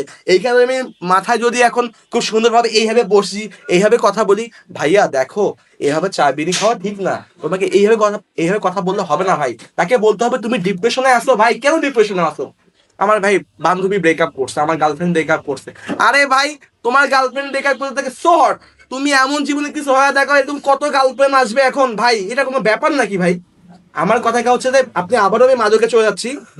মাদক ভাই বন্ধ করতে হবে ভাই প্রশাসনকে। প্রশাসন যেদিন মাদক বন্ধ কথা চাবে সেদিন বন্ধ হবে। আর ভাই নিজে যতক্ষণ না আপনি না ঠিক না হবেন, ততক্ষণ মাদক বলেন, গাঁজা বলেন, মানে হিরোইন বলেন, ইয়াবা বলেন, আপনি হচ্ছে যে এটা বন্ধ করতে পারবেন না ভাই, মাদক বন্ধ করতে পারবেন না। নিজেকে সবার আগে নিজেকে ঠিক রাখতে হবে। না আমি বলতে সেটা ঠিক আছে, কিন্তু আপনার যেহেতু একটা অনেক বড় প্ল্যাটফর্ম আছে, যেটা অনেক বড় একটা অডিয়েন্স আছে, এই অডিয়েন্সের মাধ্যমে তো আপনি জিনিসগুলোকে, ধরুন আমাদের হারাগাছ বিখ্যাত, এটা সবাই জানে রংপুরে, তো এইরকম জায়গাগুলোতে কোথায় মাদক চোরাচালান হচ্ছে বা কোথায় কি ঘটতেছে, এই জিনিসগুলো নিয়ে তো আপনি মানে নিউজ আমরা করতে আসলে পারেন বা মাদক জিনিসগুলোকে নিয়ে তুলে আমরা ধরতে পারেন। প্রথম কথা হচ্ছে প্রত্যেকটা নিউজ চ্যানেলের বা নিউজ পোর্টালের কিছু নিজস্ব ক্রাইটেরিয়া থাকে। আমরা আসলে মাদক নিয়ে খুব বেশি কাজ করি না, মানে কাজ করি না, না করার কারণটা হচ্ছে যে আমি কোনো এই বুঝতে পারি মাদকের মানে চালানটা কই থেকে আসে, এগুলো তো আমরা দেখি জানি না। তো এগুলা প্রশাসন চেষ্টা করতেছে, কিন্তু তাদের চেষ্টার মধ্যে কমতি রয়েছে, যার কারণে ওরা পারতেছে না। আর হারাগাছে যে আপনি কথা বললেন ভাই, এটা কিন্তু আমার কাছে মনে হয় এটাকে রং মাদক এই রংপুরে পাওয়া যায়, আপনার অফিসের আশেপাশেও মাদক পাওয়া যায়।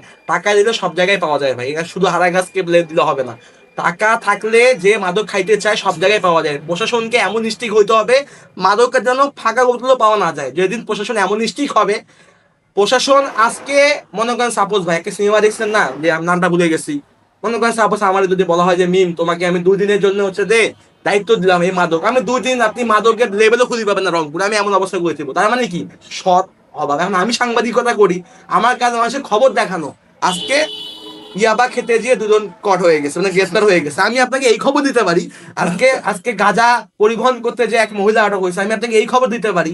এখন যে গাঁজা বিক্রি করে, যে গাঁজা খায়, 2 জন তো বন্ধু ভাই, এরা তো আমাকে ফোন দিয়া বলবে না যে আমার এখানে গাঁজা পাওয়া যায়, আমার এখানে মদ পাওয়া যায়, আপনি এটা খবর করেন ভাই। আপনাকে ভাই এই বিষয়গুলো বুঝতে হবে ভাই, এটা আমার হাতে নাই।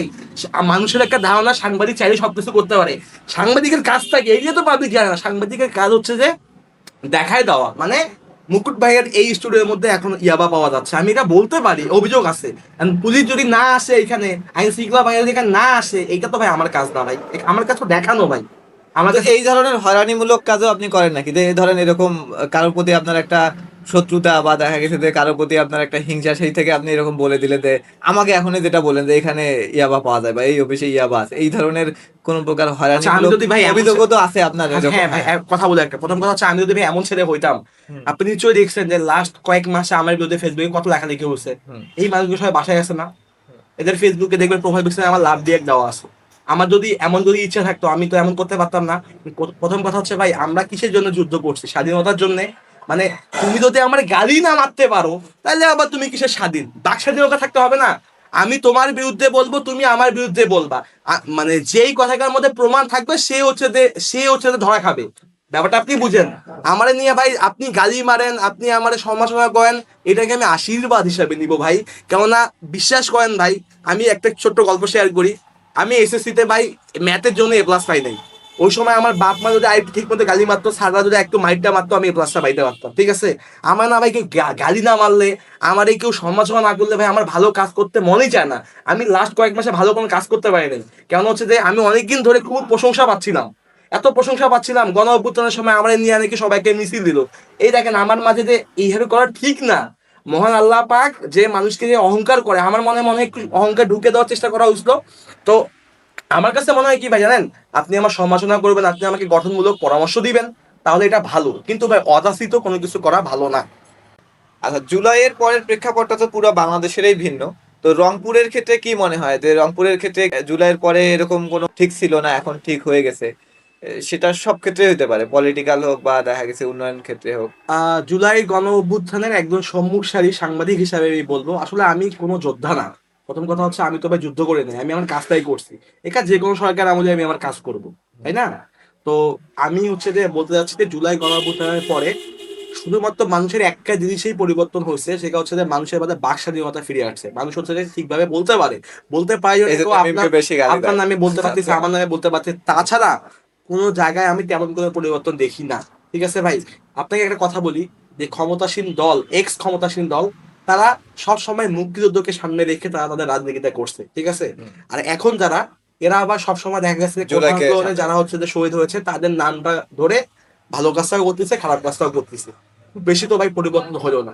এখন আপনি আমাকে আরেকটা কোশ্চেনও কিন্তু করেছিলেন যে সাংবাদিকতায় যে আপনারা পাওয়ার প্র্যাকটিস করেন, মানে যাদের যাদের ক্ষমতা ক্ষমতা আছে বেশি, হ্যাঁ, তাদের তাদের পিছনে। ভাই পিছনে। দেখেন, জুলাই গণ অভ্যুত্থানের পরে আমি সাংবাদিক হিসেবে প্রত্যাশা করেছিলাম যে গণমাধ্যমের সংস্কার হবে। গণমাধ্যম সংস্কার হচ্ছে যে এই টুপ করে যে কেটে দেয় না, যে আপনি যদি সরকারের এগেনস্টে বলতে যান তাহলে আপনার তারটা কেটে দিবে, মানে আপনি অন এয়ারে থাকবেন না, আপনার আপনার তো তার নাই, আপনার তো সোশ্যাল মিডিয়া। ওয়েবসাইট ব্লক করে দিবে, ওয়েবসাইট দেখা যাবে না।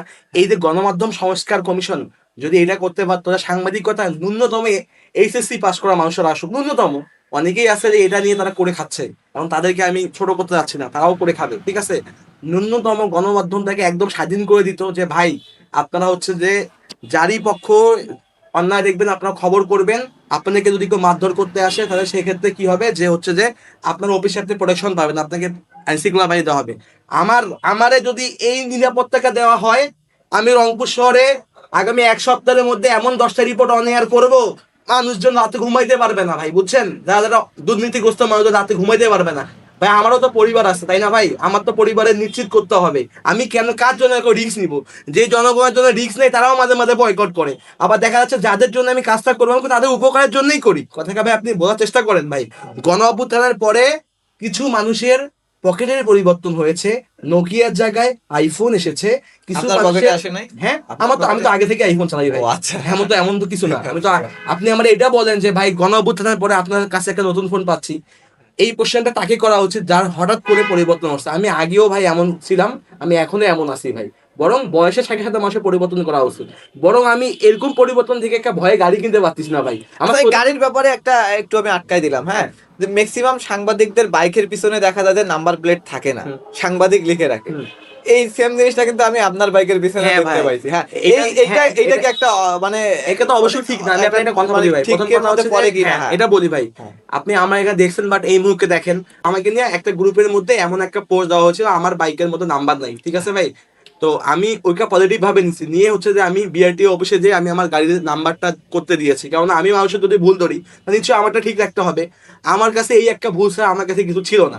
আর ভুল স্বীকার করা তো বুদ্ধিমানের কাজ। ওই লোকটা আমার ভালো চাইছে, কারণ একটা গাড়ির নাম্বার করতে আর কত টাকা লাগে? আইফোনের তো ভাই ইয়া চেঞ্জ করতে এর থেকে বেশি টাকা লাগে। তার থেকে আমি এটা করে ফেলছি, আমাকে এইটা নিয়ে কেউ কোনো কথা বলতে পারবে না। ইভেন আমার অফিসে এখন প্রত্যেকটা গাড়িরই হচ্ছে নাম্বার আছে, আমারটা দিয়েছে, আপনি তো জানেন না, আসতে একটু সময় লাগে, লাগাই দিলে পরে দিব। আর সাংবাদিকরা, সাংবাদিকতা তারা যে প্রতিষ্ঠানে চাকরি করে এই কাজ সামনে দেয়া ঠিক আছে, কিন্তু কথা হচ্ছে নাম্বারটা থাকলেও ভালো হয়।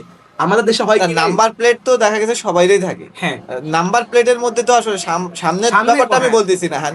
নাম্বার প্লেটের মধ্যে আমি লেখা তো থাকে, ওটাই বলতেছি যে হ্যাঁ, সাংবাদিক, হ্যাঁ। সেইটা দেখ, বাট তার যদি মানে তার যদি ওয়ে থাকে সে যেন নাম্বার প্লেটটা ক্রিয়েট করে। এক কথা ড্রাইভিং লাইসেন্স, তার গাড়ির লাইসেন্স, আরো যা যা লাগে আর কি, ঠিক আছে? আমি এই জিনিসটা করা হয় নাই, এটা আমার অবশ্যই ভুল। সব জায়গায় যদি আমি ভালো হয়ে থাকি তো আমি মানুষ না, আমি ফ্রেশটা। আমার তো ভাই আমারও তো কিছু ভুল আছে, এই ভুলগুলা ওই যেমন একটা ভাইয়া একটা গ্রুপের মধ্যে লিখে দিচ্ছে, তারপরে আমার মাঝে বোধ শক্তি আছে, আমার বউ বলছে তো মানে বহুত দিন কইছে একটা গাড়ির নাম্বার করে নাও, এই করা হয় না, করবো এই মানে হয় না। হুম। এখন করতে দিচ্ছি, এখন ভালো হয়ে গেছে, কোনো সমস্যা নেই। আচ্ছা, অন্য টপিকে আবার চলে গেছিলাম আমরা। এখন তাহলে জুলাইয়ের পরের প্রেক্ষাপটটা আপনার কাছে মনে হয় ভাই না যে খুব বেশি একটা ভাই পরিবর্তন হয়েছে বা না? জুলাইয়ের পরে আমি দেখেছি যেই ছেলেগুলো আগে বাদাম খাইতো তো ওরা দেখা গেছে এখন কাজু বাদাম খায়। এখন বাদামের দাম তো ভাই 5 টাকায় পাওয়া যায়, কাজু বাদামের কেজি তো ভাই 800 টাকায় কেজি ভাই।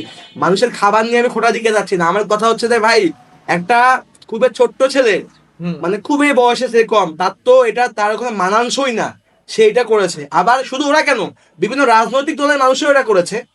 শুধু আমি তরুণদেরকে দোষ দিব কেন কেন আবার একটা কথা বলি, যারা প্রকৃতপক্ষে জুলাই যোদ্ধা রংপুরের, তারা ভাই দুর্নীতি করে নাই, ঠিক আছে? যারা প্রকৃতপক্ষে জুলাইয়ের যারা সম্মুখসারী সাংবাদিক, তারা ভাই দুর্নীতি করে নাই। আমি এটা বুকে হাত রেখে বলতে পারবো, যারা এইসব কাজ করেছে ভাই, তারা কেউ আছে গণ অভ্যুত্থানের আগে আগে রংপুরে আসছে, কেউ আছে যে ওই হয় না ফুটেজ খোর, টুপ করে দাঁড়ায় গেছে।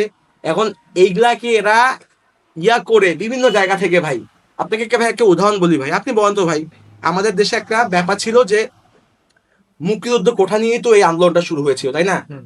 আপনি বিশ্বাস করেন ভাই, সেম একটা ব্যাপার হয়ে গেছিল যে রংপুরে হচ্ছে যে কিছু মানুষ, যে তারা দেখা গেছে জুলাই কোঠা, বা দেখা গেছে যে তারা জুলাইয়ের রাজবন্দি কোঠা, মানে জুলাই মাসে যে হচ্ছে যে ওই সরকারের দেওয়া মামলায় যারা গ্রেপ্তার হয়েছিল সেটাকে বলা হচ্ছে রাজবন্দি।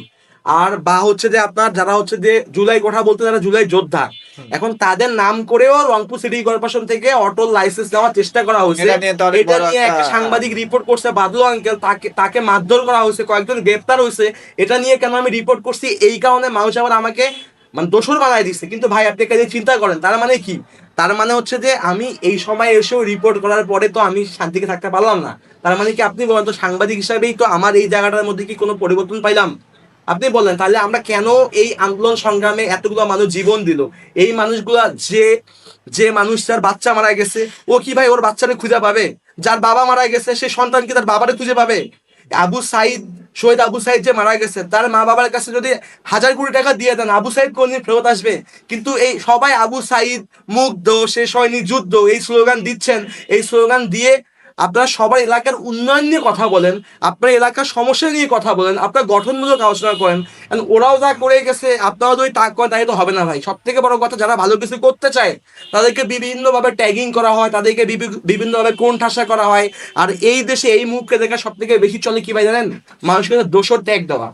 এখন আমি আমি আমার অডিয়েন্সকে একটা বিষয় ভাই খুব ক্লিয়ার করে দিচ্ছি, বিগত সরকারের আমলে একটা রুটিনই করা হয়েছিল যে আপনি যদি সরকারি প্রতিষ্ঠানের কোনো হচ্ছে যে কি বল কোনো ধর দুঃখিত কোনো গুরুত্বপূর্ণ পদে থাকেন, আপনার পিছনে আপনার 2 কাজ ছবি ঝুলবে। হুম। তো এই ছবি দিয়েও আমরা মানুষকে দেখা যাচ্ছে দোষর ট্যাগ দিচ্ছি। এখন কথা হচ্ছে এই নিয়মটা কে চালু করছে? এই নিয়মটা সরকারই চালু করছে। এখন আপনি মন চাইলেও আপনাকে চাকরি তো ছাড়িয়ে দিতে পারবেন না, আপনার পরিবার কি করে খাবে? আপনাকে মন চাইলেও হচ্ছে যে ওই চারটাতে বসতে হবে, না চাইলেও বসতে হবে, নাহলে তো ভাই আপনি চাকরি না করলে কি দিয়ে খাবেন আপনি? ব্যাপারটা বুঝলেন? আমার কথা, গণ অভ্যুত্থানের পরে এই সিস্টেমগুলো কি কোনো পরিবর্তন হলো? এই সিস্টেমগুলো যদি পরিবর্তন না হয় তাহলে তো ভাই একটা সময় যে তখন আবার পরিবর্তন হবে, পরিবর্তন তো এই দেশে হবে, হইতে থাকবে, আজকে এ কালকে ওয়ে, তখন তো বারবার আবার তো আমাকে মানুষ এইটা ট্যাগ দিবে যে আমি তো এটা করছি, আমি তো ওইটা করছি। তার থেকে বরং ভাই আমাকে স্বাধীন করে দেন, আমাকে নিরাপত্তা দেন, আপনি আপনি গণমাধ্যমে এই নিয়ম করে দেন, আপনি সবার বিরুদ্ধে খবর করতে পারবেন, আপনার আমি টেলিভিশন বন্ধ করবো না, আপনার আমি নিউজ পোর্টাল বন্ধ করবো না, আপনার নামে আমি আইসিটি একটা মামলা দিব না। দেখেন আমি এই শহরের মধ্যে 10টারে ধরায় দিয়ে পারতেছি কিনা খবর দিয়ে, আপনি দেখেন। আমার আপনি নিরাপত্তা দিবেন না, আপনি আমাকে সহযোগিতা করবেন না। আপনি জনগণ, আমি অনেক জনগণকে দেখছি ভাই, আপনি বিশ্বাস করেন ভাই, আমি অনেক জনগণকে দেখছি ভাই, যারা 500 টাকার বিনিময়ে ভাই, একটু আগে যে লোকটা আমাকে নিয়ে মিছিল করলো ভাই, 500 টাকা পেয়ে কিছুক্ষণ পর ভাই আমার ফেসবুকে সে ভাই কমেন্ট করতেছে ভাই। বিশ্বাস করেন ভাই, এগুলো দেখতে দেখতে ভাই আমি ডিপ্রেশনে চলে গেছিলাম ভাই, বুঝছেন ভাই? কিন্তু মহান আল্লাহ পাক আমাকে ওই জায়গাটা থেকে ফেরত নিয়ে আসছে ভাই। ঠিক আছে ভাই, আমি মুকুর ভাই আপনাকে একটা কথা বলি ভাই, এটা তো ফেরত আসার পরে কি আপনিও সেম কাজটা করতেছেন, যে 500 টাকা এর কাছে নিয়ে এর কথা একবার বলতেছেন, 500 টাকা ওর কাছে নিয়ে একবার ওর কথা বলতেছেন? না ভাই, আমাদের তো খবর আপনি দেখলেই বুঝতে পারবেন যে, আর প্রথম কথা হচ্ছে যে আমাদের খবর দেখলে তো আপনি বুঝতে পারবেন। আপনি দেখেন লাস্ট কয়েক মাস ধরে হচ্ছে কন্ট্রোভার্সির মধ্যে আমাকে রাখা হয়েছিল গেল বছরে। কই আমি তো আমার জায়গা থেকে তো আমি নিজেকে তো অন্য জায়গায় নিয়ে যাইনি, আমি যেমন তেমনই। এখন তো আর আমার কোনো সমস্যা হচ্ছে না, কেননা ভাই আমি আবারও বলতেছি ভাই, আপনি যদি উচিত কথা বলেন না ভাই, আপনার হয়তো বা সাময়িক সমস্যা হবে, কিন্তু আপনার আগামী দিনগুলোতে কোনো সমস্যা হবে না। আমি যদি আওয়ামী লীগ সরকার আমলে যদি কোনো ভাইট বাজারের যদি হচ্ছে যে কাউকে যদি পুলিশে ধরা দিতাম, বা কারো কাছ থেকে যদি অন্যায়ভাবে টাকা নিতাম, এই মানুষগুলো তো এখন ক্ষমতাতে আছে, এটাকে চাইলেই তো আমাকে এখন এটা হেনস্থা ঠিক। করতে পারতো। সো আমি করি না। ইভেন এখন যে কোনো সরকারি ক্ষমতা নেই, অন্তর্বর্তীকালীন সরকার ক্ষমতায় আছে, আমার কাজ তো ভাই সাংবাদিকতা করা, আমার কাজ হচ্ছে খবর দেখানো, আমার কাজ তো কাউকে পুলিশে ধরা দেওয়া না। ঠিক আছে, আমার কাজটা হচ্ছে যে কাউকে হেনস্থা করা না। যা ঘটতেছে আমি শুধু এইটা দেখাবো, আমি তো এক্সট্রা কিছু করে মানুষের কাছে আমি শত্রু হবো মানে, এটা তো আমার প্রফেশন।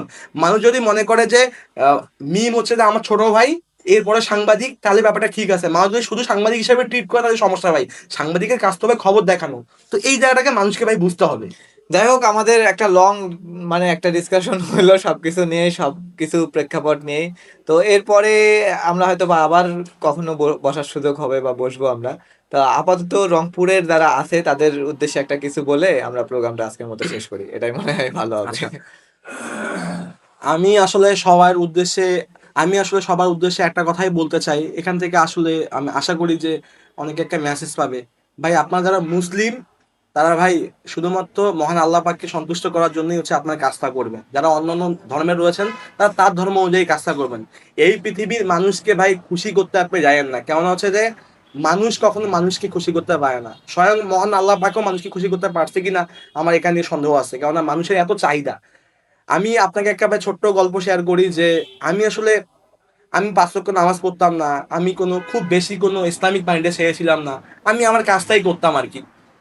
তো এই যে চলতি বছরের মার্চ মাসে যখন আমার বাচ্চা হয়, প্রি ম্যাচিউর বাচ্চা হয়, অনেক মানে অনেক সংকটাপন্ন অবস্থার মধ্যে এই বাচ্চা যখন আমার পৃথিবীতে ভূমিষ্ঠ হলো, তো সবাই বলছে যে এই বাচ্চা টিকবে না, টিকবে না। ঠিক আছে, কারণ এত 6 মাসের একটা বাচ্চা হবে না।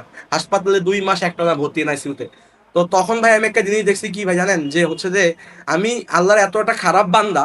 আমি আল্লাহর কাছে হচ্ছে যে মাত্র 7-8 দিন হচ্ছে যে নামাজ পড়ছি, তাহাজ্জুদে পড়ে যে আল্লাহ আমার যা ভুল আছে তুমি মাফ করে দাও, আমার বাচ্চাটার দিকে তুমি একটু সহায় হও, তার জানটা আমারে ভিক্ষা দাও। আল্লাহ হচ্ছে যে মাত্র 7 দিন নামাজ পড়ছিলাম ওই সময়, যে আল্লাহ আমার বাচ্চাকে ফেরত দিছে। আর হচ্ছে যে আমি মানুষের জন্য 6 বছর ধরে এত পরিমাণ কাজ করি, কারো রক্ত দরকার রক্ত ম্যানেজ করে দেই, কারো চিকিৎসার টাকা দরকার সেটা ম্যানেজ করে দেই। মানে চেষ্টা করে দেই, তো 10 জনের চেষ্টা করি 5 জন হয়তো বা হয়। কিন্তু সেই মানুষটা আমাকে ভুল বুঝলো। আর আমার আমার বয়স এখন 28 বা 29। আমি আল্লাহর আমি কন্টিনিউয়াসলি নামাজ পড়ি না, কোনো আল্লাহর তেমন কোনো কাজ করি না, কোনো ইসলামিক কাজ করি না। আমি 5-7 দিন নামাজ পড়ছিলাম, তারপর থেকে আমি নামাজ পড়ছি। আল্লাহ আমার এতটুকু বিনিময়ে আল্লাহ আমাকে এইটা ফেরত দিল, আমার বাচ্চাকে ফেরত দিল। এখন আমি যদি ভাই কন্টিনিউ নামাজ পড়ি, আমি যদি ভালো কাজ করি, আল্লাহ না আমার জন্য ভাই আরো কত কিছু রাখছে, তার মানে আমি আর অনেক কিছু পাবো ভাই। এই দুনিয়ার মানুষকে ভাই আপনি কখনো সন্তুষ্ট করতে পারবেন না ভাই। আমি সবাইকে একটা কথা বলতে চাচ্ছি ভাইয়া, যে তো মানে আপনি, তুমি, তোমরা, তুই, তুমি ভাই যা হইতে চাও তার জন্য তুমি তোমার মনকে স্থির করো ভাই। তোমার আশেপাশের মানুষ কোনোদিন চাবে না তুমি ভালো কিছু করো ভাই। তুমি যা হইতে চাও ভাই, চোখটা বন্ধ করে খিস মাইরা তুমি 5টা বছর শুধু ওই লাইনে হাঁটো। তুমি যদি ভাই সব থেকে খারাপ মানুষ হইতে চাও সেটাও হবা, তুমি যদি সব থেকে ভালো মানুষ হইতে চাও সেটাও হতে পারবা। তুমি দেখো ভাই, বিলিভ মি ভাই, আমার আশেপাশে অনেক বন্ধু বান্ধব রয়েছে যে তারা হচ্ছে যে আহ, তারা হচ্ছে যে দেখা যাচ্ছে যে ভালো পড়াশোনা করছে, তাদের ভালো স্টুডেন্ট ছিল, তারা ভালো কিছু করতে পারেনি। আবার আমার আশেপাশে এমন অনেক ভালো মানুষ রয়েছে যে তারা, আবার এমনও ভালো মানুষ রয়েছে তারা এরকম কোনো কিছুই করে নাই কিন্তু তার কাজটা ঠিকভাবে করেছে, একটা বেসিক পড়াশোনা করছে বা তারা তাদের কাজটা করছে, তারা তাদের লক্ষ্যে পৌঁছে দিতে পারছে। লক্ষ্যটা মানুষের ফিক্স রাখতে হবে, লক্ষ্যটা মানুষের জীবনে খুবই গুরুত্বপূর্ণ, যে তোমার এমবিশনটা কি, তোমাকে ওই পথে যাইতে হবে। তোমারে কে কি বলুক, এই ভাই দেখেন তো, আমারে মানুষ ডারবি বললো আমার মন খারাপ হয় না, আমি মনে করি ব্যাটসম্যান বললেও মন খারাপ হয় না, গল্লিপ বললেও মন খারাপ হয় না। আমার তো লক্ষ্যটা ঠিক আছে, মানে আমার কাজ হচ্ছে যে আমি 5 বছরে ডিএলবি কে এই জায়গায় দেখতে চাইছি, 5 বছর পর এক জায়গায় দেখতে চাই। মহান আল্লাহ পাক যদি আমার হায়াত রাখে, যদি আমাকে সুস্থ রাখে, আমি ওই জায়গায় নিয়ে যাব। আমারে আপনি যতভাবে ডিস্টার্ব করেন না কেন ভাই, আমি এখান থেকে ভাই কিন্তু আরেক জায়গায় যাব না। ঠিক আছে ভাই, আমি আহ সবাইকে একটা কথা বলবো ভাই, তোমরা হচ্ছে আড্ডা মারা কমায় দাও ভাই। আমি যখন ভাই দেখি না যে পার্কের মোড়ে, তারপর হচ্ছে যে খামার মোড়ে, ম্যাকের মোড়ে, মেডিকেল মোড়ে আমাদের মতো বয়সের ছেলেপেলে আড্ডা মারতেছে ভাই, আমার না খুব কষ্ট লাগে ভাই। আড্ডা মারা মানুষের জীবনে দরকার আছে, কিন্তু ভাই তুমি একটা জিনিস দেখো ভাই, তুমি সকালেও এক জায়গায় আড্ডা মারো, বিকালেও এক জায়গায় আড্ডা মারো, রাতেও এক জায়গায় আড্ডা মারো ভাই। দেখো ভাই, তুমি ভালো গেম খেলো, তুমি একটা গেম বানায় ফেলো না, তাহলে তো ওই গেমটা তুমি বিক্রি করে হচ্ছে তুমি হচ্ছে যে ইয়ে করতে পারবা। তুমি যদি সারাদিন ওখানে আড্ডা মারো, আড্ডা দ্বারা মানে সারাদিন আড্ডা মারলে তো ভাই তোমাকে দিয়ে কিছু হবে না। তোমাকে কেন ইঞ্জিনিয়ার হইতে হবে ভাই মুকুট ভাই, আপনাকে কেন ইঞ্জিনিয়ার হইতে হবে? আপনি যে ফটোগ্রাফার হয়েছেন, যে সময় আপনি ছবি তোলেন, ভিডিও করেন, ওই সময় রংপুরে কয়টা মানুষের সাথে ক্যামেরা ছিল ভাই? তো আজকে আপনি একটা পজিশনে আসছেন না ভাই। তো কথা হচ্ছে ওই সময় তো অনেকে আবার চেষ্টা করছিল, তার মানে কি ওদের লক্ষ্যটা ঠিক ছিল না, ওরা কিন্তু অনেক, আপনি এখন পর্যন্ত হচ্ছে যে এইটাই করেন, এই জন্য তো আপনি একটা জায়গায় আসছেন, তাই না ভাই? এখনকার যারা ছেলেপেলে, এদের তো লক্ষ্যই স্থির ঠিক নাই, এরা কি করবে কি না করবে। আর সব থেকে বড় সমস্যা ভাই, আমি একটা কথা বলি ভাই, এই আমাদের যে মানুষকে আমরা ভাই জ্ঞান দেই না ভাই, ব্যাপারটা হয়ে গেছে কি ভাই দেখেন, আমাদের তরুণদের মধ্যে সব থেকে বড় দেখা সমস্যা, আমরা যে দেখা জানি না শেখা সম্পর্কে আমরা জ্ঞান করি। আমি একটা উদাহরণ আপনাকে দেই। আমি একদিন দেখলাম কি যে সন্তোষ কাকা, সে হচ্ছে যে একজন নাপিত।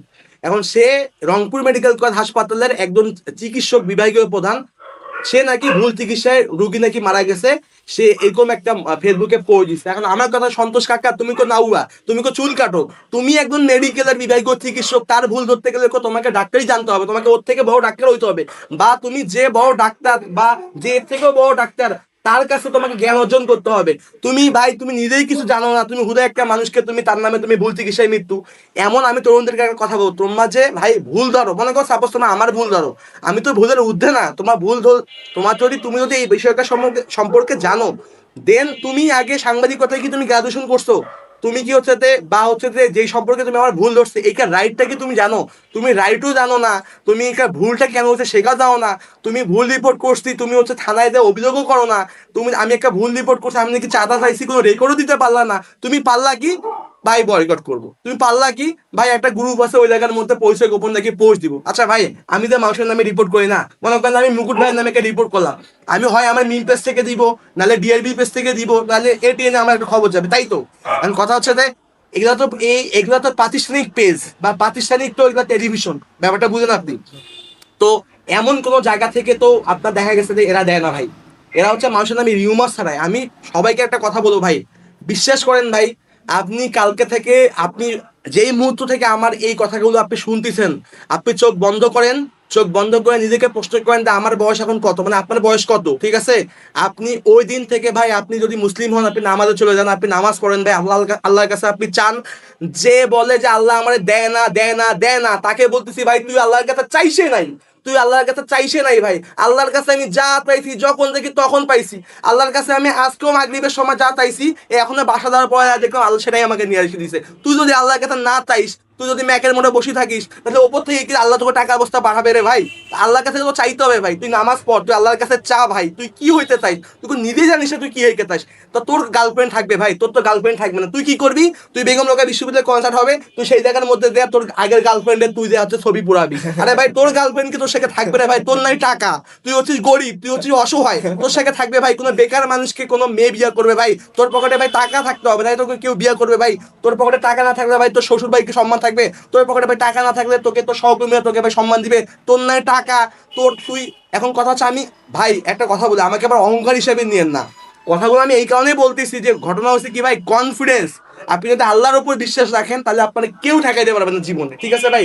সবাইকে আমি একটা কথাই বলবো ভাই, তরুণরা আপনারা এই তরিকাতে আসেন, যে যার ধর্ম নিয়ে কাজ করেন, যে যার ধর্মর প্রচার করেন, যে যার মনটাকে স্থির করেন, কি হইতে চান, মানুষের সমালোচনা না করে নিজে কিছু করেন। আর কাউকে যদি উপদেশ দিতে হয় ভাই ফেসবুক কমেন্টে না, তাকে ব্যক্তিগতভাবে ডাক দিয়ে বলবেন যে ভাই তোমার এই জিনিসটা ভুল হচ্ছে বা আপনার এই জিনিসটা ভুল হচ্ছে, আপনি সংশোধন করেন, নিশ্চয়ই সেই কথাটা শুনবে। আর রাজনীতির কথা একটা বলি, সেটা হচ্ছে যে ভাই তোমরা যারা ইয়াং রাজনীতিতে আসতে চাও, আপনারা যারা রাজনীতিতে আসতে চান, চামচামি করা বাদ দিতে হবে ভাই। এই মোটরসাইকেল নিয়ে এক্স এলাকা থেকে একটা মানুষ এই এলাকায় এমপি হয়ে গেছে, তার প্রচুর টাকা, তার পিছনে টুক করে বাইক চালাবো, টুক করে বাইক চালাবো, চামচামি করা বাদ দাও ভাই। এই তোমাকে আজকে 200 টাকা দিচ্ছে পেট্রোল ভরানোর জন্য, ডিজেল ভরানোর জন্য, এটা দিয়ে তুমি বড় নেতা মনে করছো তা না ভাই। তুমি ভাই তার থেকে একটা কাজ করো, যে তোমার বন্ধু বান্ধবকে বলো বন্ধু আমি নেতা হব, তোমরা আমার পাশে থাকো ভাই, আমরা ভালো কাজ করবো, এইভাবে নেতা হইতে হবে ভাই।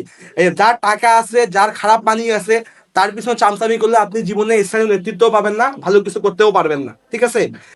বিদায় নেওয়ার আগে একটা কথা সবাইকে বলি ভাই, সবাই ভালো থাকেন, সুস্থ থাকেন, আপনারা সবাই ভালো ভালো কাজ করেন। আর এই মুহূর্তে আমি এখন থেকে মনে করি যে এই পৃথিবীতে যে আমার এক মহান আল্লাহ পাক ছাড়া আর কেউ ভালোবাসে না, আমি এটাই মনে করে চলি। যে আর মানে কারো ভালোবাসারও আমার দরকার নাই ভাই। আমার এই জীবনে সব থেকে বড় এই মুহূর্তে অশান্তির কারণ হচ্ছে বেশি পরিচিতি। আজকে যদি আমার বেশি পরিচিতি না হতো এই অঞ্চলে, তাহলে আজকে আমি একদিন ভুলবশত দাঁড়ায় প্রস্তাব করতেছিলাম, তারও একটা কেউ ছবি তুলে হচ্ছে পোস্ট করে দিছে।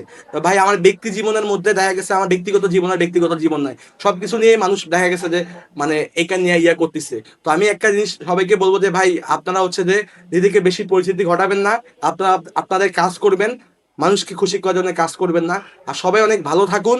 আর সবাইকে ভাই একটা কথাই বারবারই বলতেছি ভাই, সবাইকে একদিন সৃষ্টিকর্তার কাছে ফেরত যাইতে হবে, অর্থাৎ সৃষ্টিকর্তাকেই সন্তুষ্ট রাখার জন্য কাজ করেন ভাই। এই দুনিয়ার মানুষের জন্য আপনি কয়েক কোটি টাকা খরচ করেন, তাদের আপনি মন পাবেন না। সবাই ভালো থাকবেন, সুস্থ থাকবেন, ধন্যবাদ।